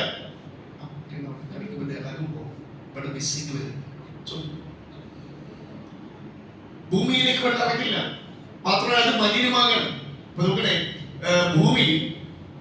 ഭൂമിയിൽ വെള്ളത്തെ വെള്ളത്തിന്റെ 97.2% ഉപ്പ് കലർന്ന ദുസ്വാദുള്ള വെള്ളം. കുടിക്കാവുന്ന വെള്ളത്തിന്റെ അളവ് അപ്പൊ എത്രയാണോ? ബാക്കി എത്രയുള്ളത്? 2.8%. അതും എങ്ങനെ? ഖര ദ്രവ വാതക രൂപത്തിൽ മൊത്തം ചേർന്നിട്ടാണ്. ഐസ് കട്ടയൊക്കെ ചേർന്നിട്ട് മഞ്ഞൊക്കെ ചേർന്നിട്ട് ആകെ 2.8% ശുദ്ധജലം എന്ന് പറയുന്നത്. അതുകൊണ്ട് ഇതില് ഒരു ശതമാനമില്ല. 0.65%, 0.14% ഏത് ശുദ്ധജലമായി ദ്രവരൂപത്തിൽ തടാകങ്ങള്, പുഴ, നദി, കുളം, കിണറിലൊക്കെ കാണുന്നത്. അത്രയാണ്. 1% ബാക്കി ഗരവും വാതകമായിട്ട് നീരാവിയായിട്ടൊക്കെ കാണുന്നത്. അതുകൊണ്ട് ആകെ 1% അതാണ് നമ്മൾ മലിനമാക്കുന്നത്. ശരിക്കത് ഇങ്ങനെ ചെയ്യുന്നവർ ആരാണ്? രാജ്യദ്രോഹികൾ എന്നാ ശരിക്കും പറയുന്നത്. ഈ നാടിന് ദ്രോഹം ചെയ്യുന്നവർ ഒരിക്കലത് ചെയ്യും. നമ്മൾ അല്ലാഹു സുബ്ഹാനഹു വ തആല ഒരു നാട് വറ്റി വരളാതിരിക്കാൻ മഴ പെയ്യിപ്പിച്ചു. എന്നിട്ട് അല്ലാഹു പറഞ്ഞ ആ മഴവെള്ളം തങ്ങി നിൽക്കുന്നതാണ്. നമ്മൾ ആ തങ്ങി നിൽക്കാനുള്ള സംവിധാനങ്ങൾ ഭൂമിയിൽ അല്ലാഹു വെച്ചിട്ടുണ്ട്. അതുകൊണ്ട് ആ സംവിധാനങ്ങൾ സംരക്ഷിക്കുന്നതിനെയൊക്കെ കിണറ്, കുളം, ചെടി, സസ്യങ്ങൾ, വൃക്ഷങ്ങൾ ഇതൊക്കെ തന്നെ അല്ലാഹുവിന്റെ റസൂൽ സ്വല്ലല്ലാഹു അലൈഹി വസല്ലം പറഞ്ഞു മരിച്ചു കഴിഞ്ഞാലും പ്രതിഫലം കിട്ടുന്ന ഒരു നന്മയായിട്ട് പറഞ്ഞു. ഇന്നിട്ട് നമ്മൾ ഇതിന് മുന്നിൽ നടക്കണ്ടേ? നമുക്ക് തന്നെ ഒരു ഒരു ഒരു ഒരു പ്രകൃതിയെ സ്നേഹിക്കുന്ന പ്രകൃതി സ്നേഹി വൃക്ഷം വെക്കുമ്പോൾ അയാളുടെ മനസ്സിൽ നെയ്യത്ത് എന്താ? അയാൾ നാടിന് ഗുണമാവണം. നമ്മുടെ നെയ്യത്ത് എന്താ? മരിച്ചു കഴിഞ്ഞാലും എനിക്ക് പ്രതിഫലം അള്ളാഹും മേടിച്ചിട്ട് ചെയ്യണം. അള്ളാഹും മേടിച്ച് ചെയ്യണം. നമ്മുടെ ബാധ്യതയാണത്. ഇനി നശിപ്പിക്കുമ്പോൾ ഇതൊക്കെ കേട്ടിട്ട് ഇതിന് പ്രചാരകനായി മാറണം. ഇത് നശിപ്പിക്കുമ്പോൾ നമ്മൾ പഠിക്കുന്ന ആയത്തോതി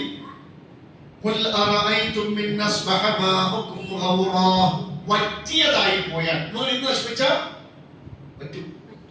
അതിന്റെ ഉദാഹരണമാണ് സോമാലിയ. സോമാലിയ എന്ന് കേൾക്കുന്ന മനസ്സിൽ വരുന്ന ചിത്രം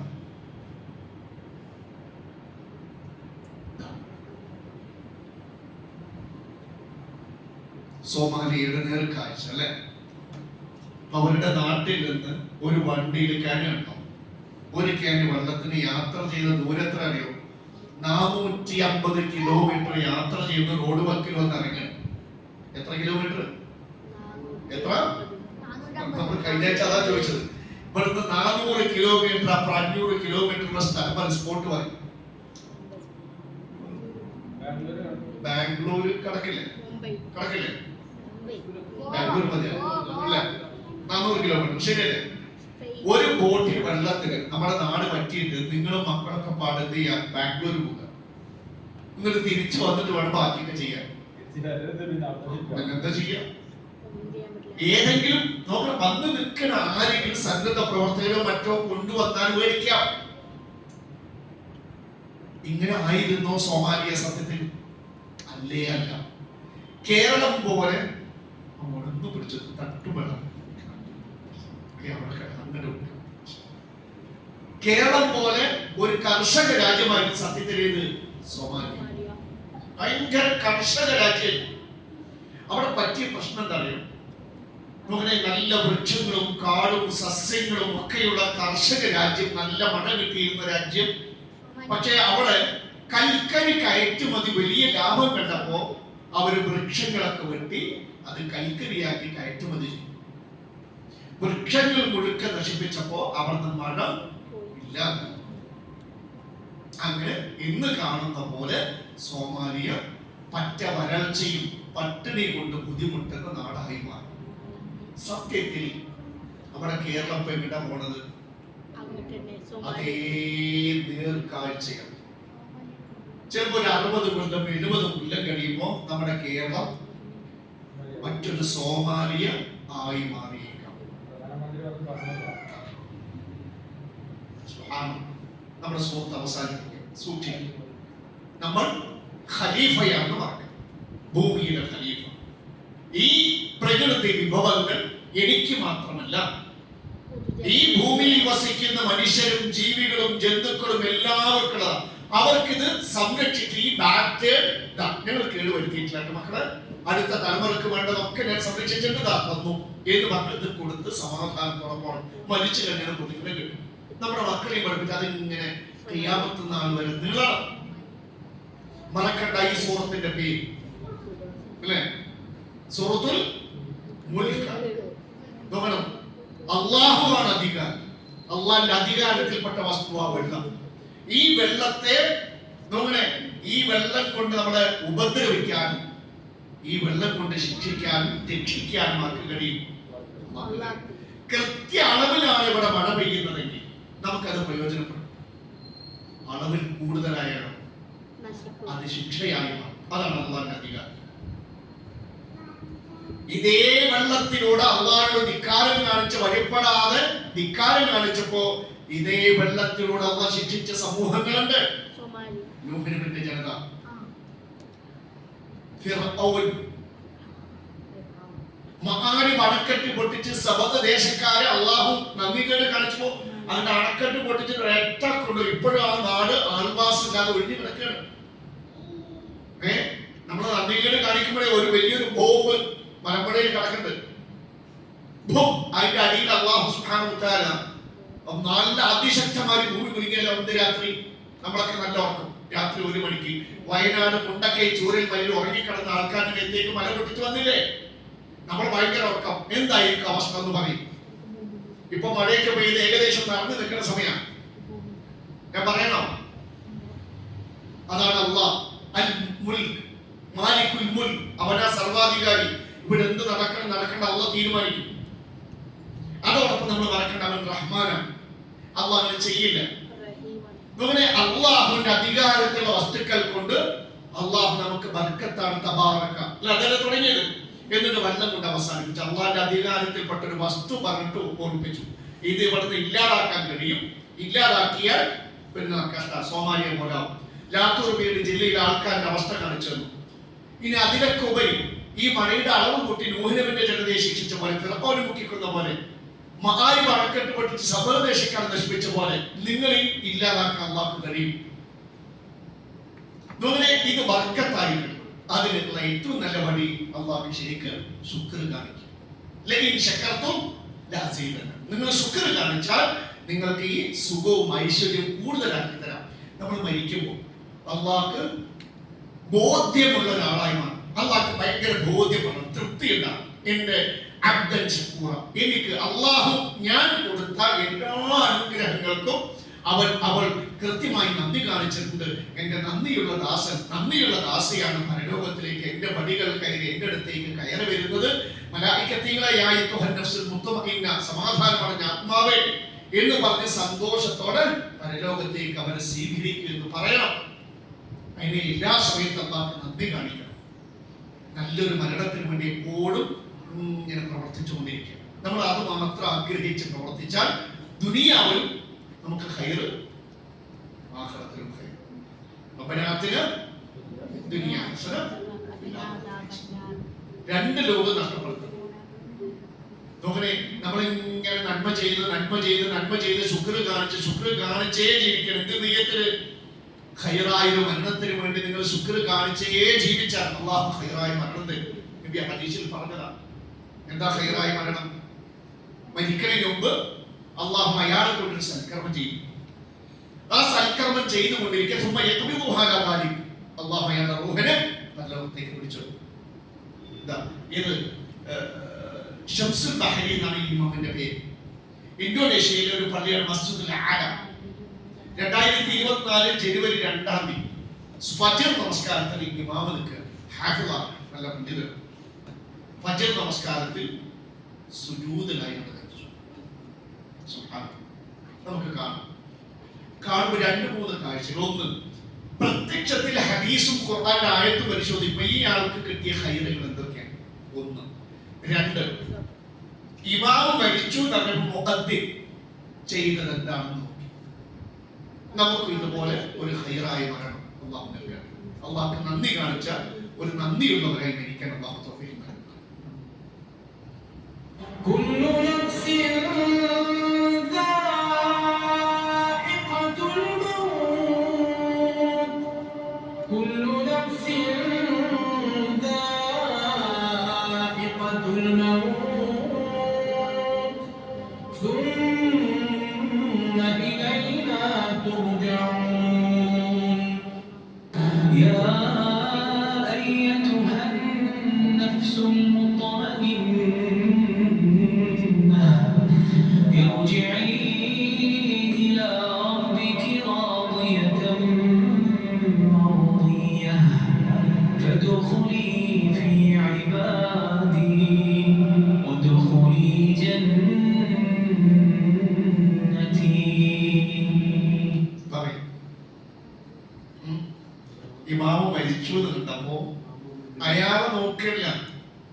പൂർത്തീകരിക്കാൻ മുസ്ലിങ്ങൾക്ക് ഏറ്റവും വലുത് അള്ളാഹുവിന് നന്ദി കാണിക്കലും ആരാധനയുമാണ്.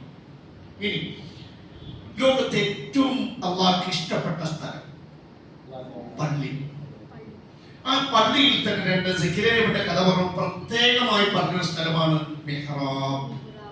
ആ മിഹ്റാബാണ് അള്ളാഹ്ക്ക് ഏറ്റവും ഇഷ്ടപ്പെട്ട കർമ്മ കഴിച്ചു. ഒരൊറ്റ മറുപടി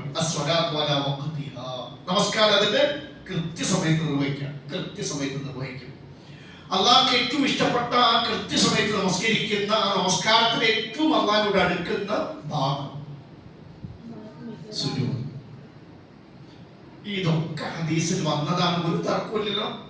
ഈ 4 ഖൈറുകളും ഒരുമിച്ച് നമ്മളിപ്പോ ഉറപ്പാണ് പോകും. നമ്മുടെ ഈ പാലക്കാട്, നമ്മുടെ ഈ പ്രദേശങ്ങളിൽ 200 കൊല്ലം മുമ്പ് നമ്മുടെ വല്യന്മാരൊക്കെ നമ്മുടെ പോകോടെ ജീവിച്ചിരുന്നില്ലേ?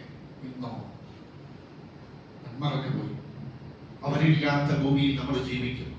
അല്ലാഹുവേ നിങ്ങളുടെ വല്യന്മാർക്കും വാപ്പാർക്കും ഉമ്മാർക്കും പുറത്തു കൊടുക്കണം, അവരുടെ കഥകൾ സ്വന്തമാക്കി കൊടുക്കണം. നമ്മളില്ലാത്ത ഭൂമിയിൽ നമ്മുടെ മക്കളും ജീവിക്കും. ആരും ഓർക്കില്ല. അപ്പോ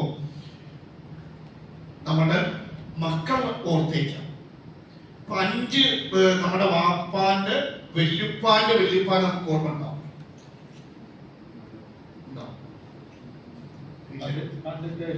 അതാണ് നമ്മൾ ഓർക്കണില്ല. ആ പരമ്പരയില് ഒരു 3-ാമത്തെയോ 4-ാമത്തെയോ തലമുറയിലെ മക്കളല്ലേ. ഇപ്പൊ നമ്മുടെ മക്കളുടെ അവരുടെ മക്കൾ പിന്നെ ഒരു തലമുറ പറഞ്ഞ് 4-ാമത്തെ പേരമക്കൾ അവർ നമ്മൾ ഓർക്കോ? ഇല്ല, പോയി. അന്ന് നമുക്ക് രക്ഷകൻ അള്ളാഹിനോട് അടുക്കാം.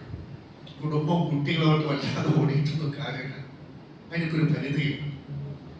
പരിധിക്കപ്പുറം നമ്മൾ സ്നേഹിക്കേണ്ടതും അടുക്കേണ്ടതും ഒക്കെ അള്ളാഹു അനുഗ്രഹിക്കട്ടെ. കാരണം അള്ളാഹു നമ്മളെ സഹായിച്ച പോലെ വേറെ ആരും സഹായിച്ചിട്ടില്ല. അള്ളാഹു നൽകിയ ഏറ്റവും വലിയ സഹായമാണ് ഈ സൂറത്തുൽ മുൽക്കിലെ അവസാനത്തെ ആയത്തിലെ പ്രതിപാദ്യ വിഷയം. നിങ്ങളുടെ ഈ വെള്ളം അത് വറ്റിയാൽ പിന്നെ നിങ്ങൾക്ക് ഭൂമിയിൽ ജീവനുമില്ല. ജലമില്ലെങ്കിൽ സസ്യങ്ങളില്ല. ഭൂമി സസ്യങ്ങളില്ലെങ്കിൽ ഭക്ഷണമില്ലെങ്കിൽ ജീവനുമില്ല. ജീവനൊന്നും നിലനിൽക്കില്ല. നമ്മുടെ ജീവൻ പ്രധാന ഘടകമാണ് ഇത് വെള്ളം. അത് മുടങ്ങാതെ തീരുന്ന അള്ളാഹുവിനോട് നന്ദി കാണിച്ച് ജീവിക്കുക. അള്ളാഹുവിനെ മാത്രം ആരാധിക്കുക. അള്ളാഹുവിനെ പങ്കു ചേർക്കാതിരിക്കുക. എന്നും അള്ളാഹുവെ ഞങ്ങളൊക്കെ മരിച്ച് ഞങ്ങളുടെ മക്കളും പേരമക്കളും എല്ലാ കാലത്തും ഈ അനുഗ്രഹം നമുക്ക് കിട്ടണം. സ്വർഗത്തിലും ഇതിനേക്കാളും മികച്ച അനുഗ്രഹം അള്ളാഹു നമുക്ക് തരണം. അതിനുള്ള ഏറ്റവും നല്ല വഴി എന്താ? അള്ളാഹുവിനെ ആരാധിക്കുക. അള്ളാഹിന്റെ നല്ലൊരു ആരാധകരാകുക. അള്ളാഹു നന്ദി കാണിക്കുക. അള്ളാഹു അനുഗ്രഹിക്കട്ടെ. നമ്മൾ പഠിച്ച തോതി നമസ്കാരത്തിലെ ഒരു പ്രാർത്ഥന പഠിച്ച് നമുക്ക് അവസാനിപ്പിക്കും. ഒപ്പം അടുത്ത ക്ലാസ്സിൽ നമ്മൾ പുതിയ സൂറത്ത് ആരംഭിക്കും. ഈ സൂറത്തിന് താഴെ സൂറത്തിൽ കലമാണ്. ആ കലം ആരംഭിക്കും. നമുക്ക് ഒരു തവണ ഒപ്പം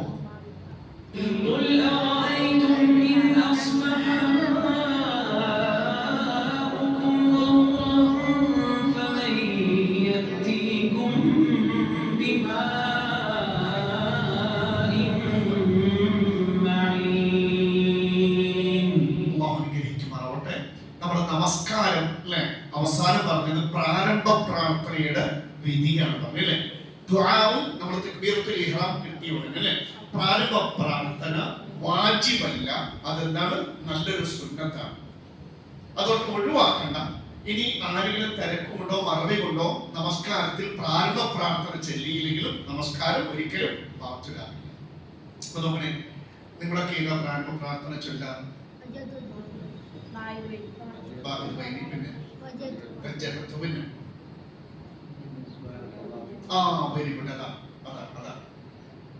പ്രാരംഭ പ്രാർത്ഥന 4 or 5 നമുക്ക് ഇഷ്ടമുള്ള ചെല്ലാം.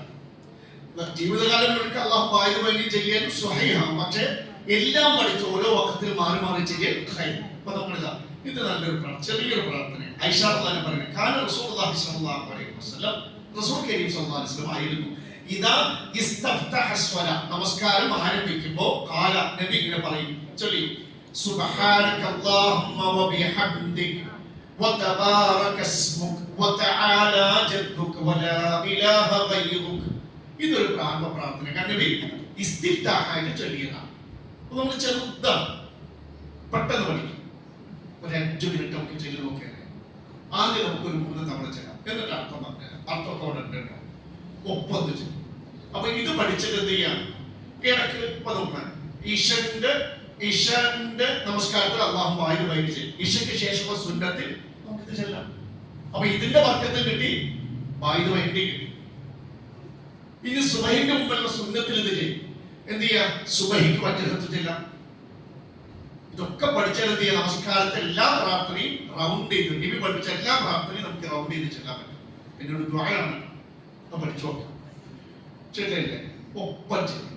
ഇങ്ങനെ മനസ്സിൽ പതികണം, എളുപ്പമാണ്. ഒപ്പം سبحانك اللهم وبحمدك وتبارك اسمك وتعالى جدك ولا إله غيرك. سبحانك اللهم وبحمدك وتبارك اسمك وتعالى جدك ولا إله غيرك. سبحانك اللهم وبحمدك وتبارك اسمك وتعالى جدك ولا إله غيرك. നോക്കണേ, ഈ പ്രാരംഭ പ്രാർത്ഥന പഠിക്കാൻ എളുപ്പമാണ്. നോക്കണേ, നമ്മൾ ആദ്യം പറയുന്നത് എന്താണ്, സുബ്ഹാനക അല്ലാഹുമ്മ വബിഹംദിക. നോക്കണേ, അല്ലാഹുവേ സുബ്ഹാനക, നീ എത്രയോ പരിശുദ്ധനാണ്. അല്ലാഹുമ്മ വബിഹംദിക, അല്ലാഹുവോട് നമ്മൾ പറഞ്ഞു വബിഹംദിക, നിന്നെ സ്തുതിക്കേണ്ടി എളുപ്പമല്ല. എന്താണ് ഇത് വാക്കറിയുന്നത്, ഒന്ന് ചൊല്ലി സുബ്ഹാനക അല്ലാഹുമ്മ വബിഹംദിക. അല്ലാഹുവേ നിന്നെ സ്തുതിക്കുന്നതോടൊപ്പം നിന്റെ പരിശുദ്ധിയെ വാഴ്ത്തും. ക്ലിയർ? അത് ഓർപ്പിച്ചില്ലേ? ഓർപ്പിച്ചോ? സുബ്ഹാനക അല്ലാഹുമ്മ വബിഹംദിക. ഇനി നോക്കണേ, അടുത്തത് വതബാരക ഇസ്മുക. വതബാരക, എന്താണ് തബാരക? അനുഗ്രഹപൂർണ്ണമായിരിക്കും, ഉത്കൃഷ്ടമായിരിക്കും. ഇസ്മുക, നിന്റെ ഇസ്മ. വതബാരക ഇസ്മുക, നിന്റെ നാമം അനുഗ്രഹപൂർണ്ണമായിരിക്കുന്നു, ഉത്കൃഷ്ടമായിരിക്കുന്നു. നിന്റെ നാമം ബർക്കത്തുള്ളതായിരിക്കും. അങ്ങനെ അർത്ഥം പറഞ്ഞ എളുപ്പത്തിൽ നിന്റെ നാമം ബർക്കത്തുള്ളതായി. അപ്പൊ ഇതിനു മുമ്പ് എന്താ പറഞ്ഞത്?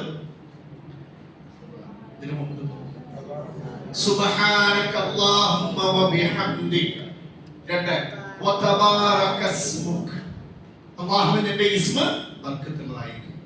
വതആല ജദ്ദുക, അല്ലാഹു തആല എന്നെടുക്കുക, അത് ഓർത്താൽ മതി. തആല ഉന്നതന, ജദ്ദ് എന്ന് പറഞ്ഞാൽ മഹത്വം. വതആല ജദ്ദുക, കാരണം നിന്റെ. അപ്പൊ നിന്റെ ജദ്ദ്, നിന്റെ മഹത്വം ഉന്നതമായിരിക്കുന്ന പടച്ചവനെ. വതആല ജദ്ദു, ആദ്യത്തെ പറഞ്ഞത് ഒന്ന് സുബ്ഹാനക അല്ലാഹുമ്മ വബിഹംദിക, രണ്ട് വതബാരക ഇസ്മുക, മൂന്ന് വതആല ജദ്ദു. കഴിഞ്ഞു. വലാ ഇലാഹ ഗൈറുക, നീയല്ലാതെ യഥാർത്ഥ ഇലാഹില്ല. വലാ ഇലാഹ, ഇലാഹില്ല. ഗൈറുക, നിന്നെ കൂടാതെ വേറൊരു ഇലാഹില്ല. അല്ലാഹു അനുഗ്രഹിക്കട്ടെ. അപ്പൊ ഇത് പഠിക്കുക. ചെല്ലല്ല, 3 തവണ 4 കാര്യങ്ങൾ എന്തൊക്കെയാണ്? സുബ്ഹാനക അല്ലാഹുമ്മ വബിഹംദിക വതബാരക ഇസ്മുക വതആല ജദ്ദുക വലാ ഇലാഹ. പഠിച്ചിട്ട് ചെല്ലാട്ട് നടന്ന മറന്നു. ഏതെങ്കിലുമൊക്കെ വക്കത്തിൽ എന്ത് ചെയ്യാം, ഒന്ന് മാറ്റി പഠിക്കും. എന്നിട്ട് മറ്റു വക്കത്ത് വജ്ജെടുത്തോ ആയത് വൈകിട്ടില്ല ഒക്കെ ചെയ്യും. അപ്പൊ നബി പഠിപ്പിച്ച പ്രാർത്ഥന മുഴുവൻ പ്രാർത്ഥനയും പ്രാർത്ഥനയിൽ നമ്മൾ ഹദീസ് ഉദ്ധരിച്ചിട്ടാണ് നമ്മളന്ന് പുറത്തു പോയ ദാസം. നമ്മൾ ഹദീസ് പറഞ്ഞിരുന്നല്ലോ അല്ലേ? അപ്പൊ അത് നബി ചൊല്ലിയ ഇടക്ക് ഇതാണ് ചെല്ലാത്തത്. ഗൾഫ് പോയതൊക്കെ നമ്മൾ വജ്ജത്തൊക്കെ ചെല്ലിക്കുന്ന ഫാത്തിഹ ഉണ്ടാവും. നമ്മൾ ജനക്ക് ഒരു പ്രാർത്ഥന നോക്കുന്നതാണ്, ഇതാണ് പെട്ടെന്ന് എഴുതി അള്ളാഹു അനുഗ്രഹിക്കട്ടെ. അപ്പൊ എളുപ്പപ്പണിക്ക് വേണ്ടി തന്നെ ചെല്ലണ്ട, ഇടക്കൊക്കെ എന്ത് ചെയ്യാം, മാറ്റി പഠിക്കുകയും ചെയ്യാം. അള്ളാഹു അനുഗ്രഹിക്കട്ടെ. ചൊല്ലല്ലേ, ഒപ്പം ചൊല്ലും. سبحانك اللهم وبحمدك وتبارك اسمك وتعالى جدك ولا إله غيرك سبحانك اللهم وبحمدك وتبارك اسمك وتعالى جدك ولا إله غيرك سبحانك اللهم وبحمدك وتبارك اسمك وتعالى جدك ولا إله غيرك. അല്ലാഹു അനുഗ്രഹിക്കുമാറാവട്ടെ. നമ്മൾ ഈ പ്രാർത്ഥനയുടെ ചെറിയൊരു ഷോർട്ട് വീഡിയോ ഉണ്ട് നമ്മുടെ ഗ്രൂപ്പിൽ. ഇന്നും അല്ലെങ്കിൽ നാളെ വീട്ടിലെത്തുമ്പോൾ നമുക്ക് റിമൈൻഡ് ചെയ്താൽ കേൾക്കാം. അപ്പൊ അതിങ്ങനെ നിങ്ങൾക്ക് എന്ത് ചെയ്യാൻ ഡൗൺലോഡ് ചെയ്തിട്ട് കുട്ടികളൊക്കെ നിങ്ങൾക്കും പഠിക്കും. ചെറിയൊരു വീഡിയോ ആക്കിയിട്ടുണ്ട്. ഇട്ടുകാരൻ പിന്നെ ഇത് പഠിച്ച് നമ്മൾ എന്ത് ചെയ്യാം, നമസ്കാരങ്ങൾ ചൊല്ലുക. അല്ലാഹു അനുഗ്രഹിക്കട്ടെ. നമ്മൾ നബി ചരിത്രം എന്ന് പറയാൻ സമയമല്ല, നമുക്ക് അവസാനിപ്പിക്കാം. അടുത്ത ക്ലാസ്സിൽ നബി ചരിത്രം ചേർന്ന് പറയാം. നമ്മൾ മറ്റൊരു കാര്യം കൂടി അടുത്ത ആഴ്ച പറഞ്ഞു വരാണ്ടാവുന്നുണ്ടല്ലോ. സൂറത്തുൽ മുൽക്കിലെ ഒരു 10 ചോദ്യങ്ങൾ അടങ്ങുന്ന ഒരു ചോദ്യ പേപ്പർ നിങ്ങൾക്ക് തരാം. ക്ലിയർ? അപ്പൊ അത് നിങ്ങൾ അമാനി മോളിന്റെ തഫ്സീർ നന്നായിട്ട് അടുത്ത ആഴ്ച ഒന്ന് വായിക്കുക. അതിന്റെ വാക്കത്തിൽ പഠിക്കുക, അതിന്റെ തഫ്സീർ ഒന്ന് വായിക്കുക. അപ്പൊ നിങ്ങൾ അത് കിട്ടിയ 2 പേപ്പറിൽ ഉത്തരം കിട്ടാം. ഒന്ന് വീട്ടിൽ ചെന്നാൽ കാണാതെ എഴുതി നോക്കുക. ഓക്കെ, ഇന്നലെ മാറ്റി നോക്കുക. പിന്നെ കിട്ടാത്തത് നോക്കിയിട്ട് എഴുതിക്കോ. അത് കഴിഞ്ഞിട്ടുള്ള ആഴ്ച ആൻസർ ഇവിടെ ഡിസ്പ്ലേ ചെയ്യും. നിങ്ങളുടെ മാർക്ക് ആരോടും പറയില്ല, ഇവിടെ കാണിച്ചു. അപ്പൊ നിങ്ങൾക്ക് എന്ത് ചെയ്യാം? Okay, ready ready, okay, full ചെയ്യും. അപ്പൊ കാണാതെ എഴുതിയിൽ എത്ര മാർക്ക് ഉണ്ടോ അത്രയും പഠിച്ചു. ക്ലിയർ ആയി? നീ കണ്ടെഴുതെങ്കിലും തഫ്സീർ ചിലപ്പോൾ അരിച്ച് പെറുക്കി 3 പദങ്ങൾ വായിച്ചാൽ ചിലപ്പോൾ അത് ഉത്തരം കിട്ടും. വായിപ്പിക്കുക എന്നുള്ളതാണ് പ്രധാന ലക്ഷ്യം. അതുകൊണ്ട് വരാണ്ടിരിക്കണം. അവിടുന്ന് എഴുതിച്ച് നിങ്ങളുടെ മാർക്ക് പറയൂല, ഉറപ്പ് തരുള്ളൂ. നിങ്ങൾക്ക് വീട്ടിൽ തന്നു. ക്ലിയർ ആയി? പിന്നെ പിറ്റത്തെ ആഴ്ച നിങ്ങളുടെ പേരേ എഴുതണ്ടേ പോലെ. മാർക്ക് മറ്റുള്ളവർ അറിയുന്നല്ലേ പേടി. നമുക്കിത് പഠിച്ച് പരീക്ഷ എഴുതുക എന്നുള്ളതാണ്. അല്ലാഹു അനുഗ്രഹിക്കട്ടെ. 10 ചോദ്യം ഉണ്ടാവും. എളുപ്പമായിരിക്കും. എളുപ്പം വായിക്കണം. തഫ്സീർ അമാനുണ്ട്. തഫ്സീറിന്റെയും സൂറത്തുൽ മുൽക്ക് ഒരു 5 or 10 തവണ വായിച്ചു നോക്കുക. വായിക്കുമ്പോൾ തന്നെ തഫ്സീറിന്റെ ഭാഗത്ത് പെട്ടത് കിട്ടും. അല്ലാഹു അനുഗ്രഹിക്കട്ടെ. പ്രശ്നമൊന്നുമില്ലല്ലോ. ഓക്കെ, അടുത്ത ആഴ്ച നമ്മൾ സൂറത്തുൽ ഖലം ഇതിന്റെ തൊട്ട് താഴെ നമ്മുടെ തുടക്കത്തിൽ സൂറത്തുൽ മുൽക്ക് 1-ാമത്തെ ആയത്ത് മുതൽ 30-ാമത്തെ ആയത്ത് വരെ ഏറ്റവും നല്ല ഒത്തുകാരൻ വളരെ മനോഹരമായിട്ട് ഓതുന്ന ഒരു ഒത്തുകാരൻ്റെ ഓത്ത് നമ്മളിവിടെ ട്രൈ ചെയ്യും. അപ്പൊ അത് മുഴുക്ക ഓതാൻ താല്പര്യമുള്ള തുടക്കത്തിൽ തന്നെ അപ്പൊ അതാണ് ആസ്വദിച്ച് ഓതിയിട്ട് സൂറത്തുൽ ഖലം നമുക്ക് തുടങ്ങി വെക്കാം. പലരും ചിലപ്പോൾ ഒരു പുതിയ സുഹൃത്ത് തുടങ്ങുമ്പോൾ ഇനി ഇടയിൽ വെച്ച് കയറേണ്ടെന്നൊക്കെ ആഗ്രഹമുള്ള അവരെയൊക്കെ അറിയിക്കുക. പുതിയ സുഹൃത്ത് ആരംഭിക്കുകയെന്ന് പറയാം. അല്ലാഹു സുബ്ഹാനഹു വ തആല നമ്മുടെ ഈ ഒരുമിച്ച് കൂടും ഒരു സ്വാലിഹായ അമലാണ് അല്ലാഹു കബൂലാക്കട്ടെ. അല്ലാഹുവേ, ഞങ്ങളുടെ ജീവിതത്തിൽ വന്നുപോയ എല്ലാ പാപങ്ങളും നിന്റെ റഹ്മത്ത് കൊണ്ട് പുറത്തു തരണമേ. അർഹമർ റഹീമായ ഹയ്യും ഖയ്യൂമായവനേ, അല്ലാഹുവേ, നീയാണ് മാലിക്കുൽ മുൽക്ക്. അല്ലാഹുവേ, ഞങ്ങളെയും ഞങ്ങളുടെ ഇണകളെയും ഞങ്ങളുടെ മാതാപിതാക്കളെയും ഞങ്ങളുടെ വല്യപ്പാരെയും വല്യുമ്മമാരെയും എന്റെ എല്ലാ മക്കളെയും എന്റെ ബന്ധുമിത്രാദികളെയും ജന്നാത്തുൽ ഫിർദൗസിലേക്ക് പ്രവേശിപ്പിക്കണമേ. നിങ്ങളെയൊക്കെ സന്തോഷത്തോടെ കുടുംബസമേതം അവിടെ ഒരുമിച്ച് കൊണ്ടുവരണമേ. അല്ലാഹുവേ, ഈ സദസ്സിൽ ഹാജരായ ഞങ്ങൾക്കൊക്കെ വ്യത്യസ്തമായ ആഗ്രഹങ്ങളും ആവശ്യങ്ങളും ഞങ്ങളുടെ എല്ലാ ആവശ്യങ്ങളും ആഗ്രഹങ്ങളും നിന്റെ ഫضل കൊണ്ട് നീ നിർവഹിച്ചു തരണമേ. രോഗങ്ങൾ കൊണ്ട് പ്രയാസപ്പെടുന്ന രോഗികൾക്ക് നീ ശിഫ നൽകണമേ. അല്ലാഹുവേ, സാമ്പത്തികമായി ബുദ്ധിമുട്ടുന്നവർക്ക് നിന്റെ ഖജനാവിലേക്ക് ആ ഖൈർ നൽകി നീ അനുഗ്രഹിക്കണമേ. മാനസികമായി പ്രയാസപ്പെടുന്നവർക്ക് അവർക്ക് മനസ്സുഖവും മനസ്സന്തോഷവും സമാധാനവും നൽകണമേ. ഞങ്ങളുടെ മക്കളെ സ്വാലിഹായ മക്കളാക്കി നീ പരിപാലിക്കണമേ. ربنا آتنا في الدنيا حسنة وفي الآخرة حسنة وقنا عذاب النار وصلى الله على نبينا محمد صلى الله عليه وسلم وسلم على المرسلين والحمد لله رب العالمين.